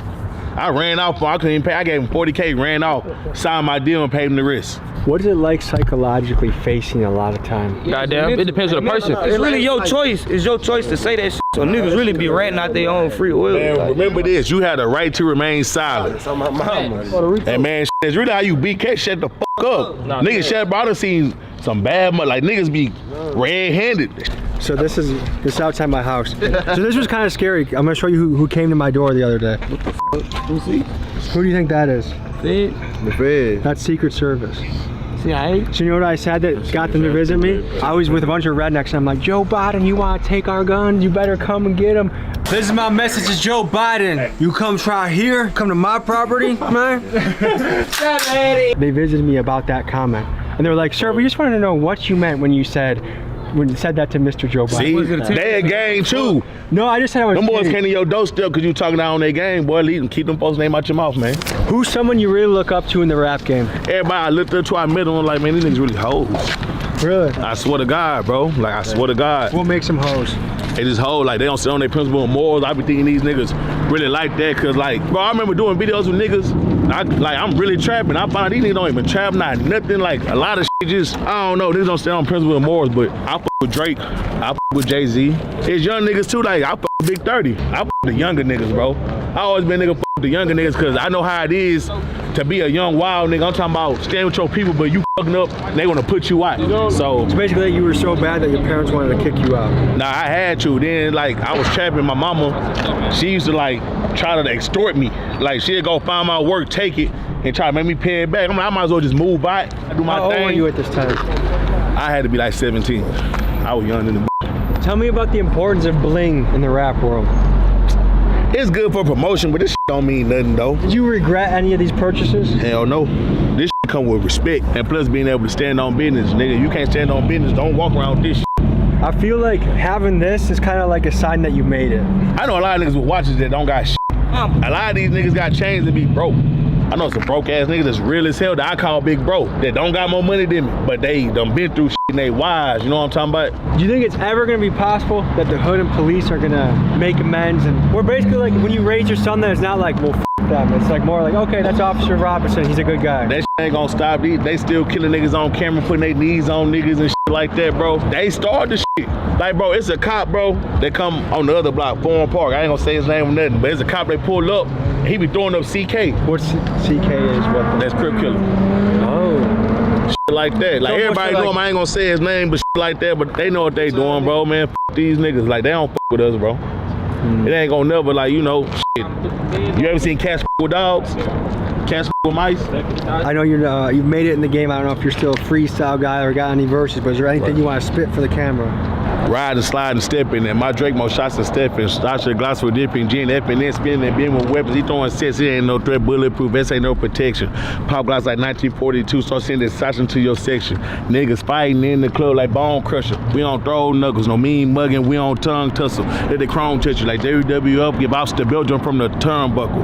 5.56 and 223s, SCDs trying to burn something. Yeah. Nah, for real. Are there any topics you want to talk about that I haven't brought up yet? Hell yeah. With my boy Duggo. I got Duggo on this motherfucker. Big Duggo. Next up, got K Groove. Man, turn up my little niggas, man. You feel me? I'm about to retire anyways, man. You about to retire? Yeah, I'm about to retire. We need at least 4 more albums from you. 4 more albums. I gotta push them. I gotta push the hood, man. All right, folks. Thank you for joining me on this episode. We'll see you next week. Peace.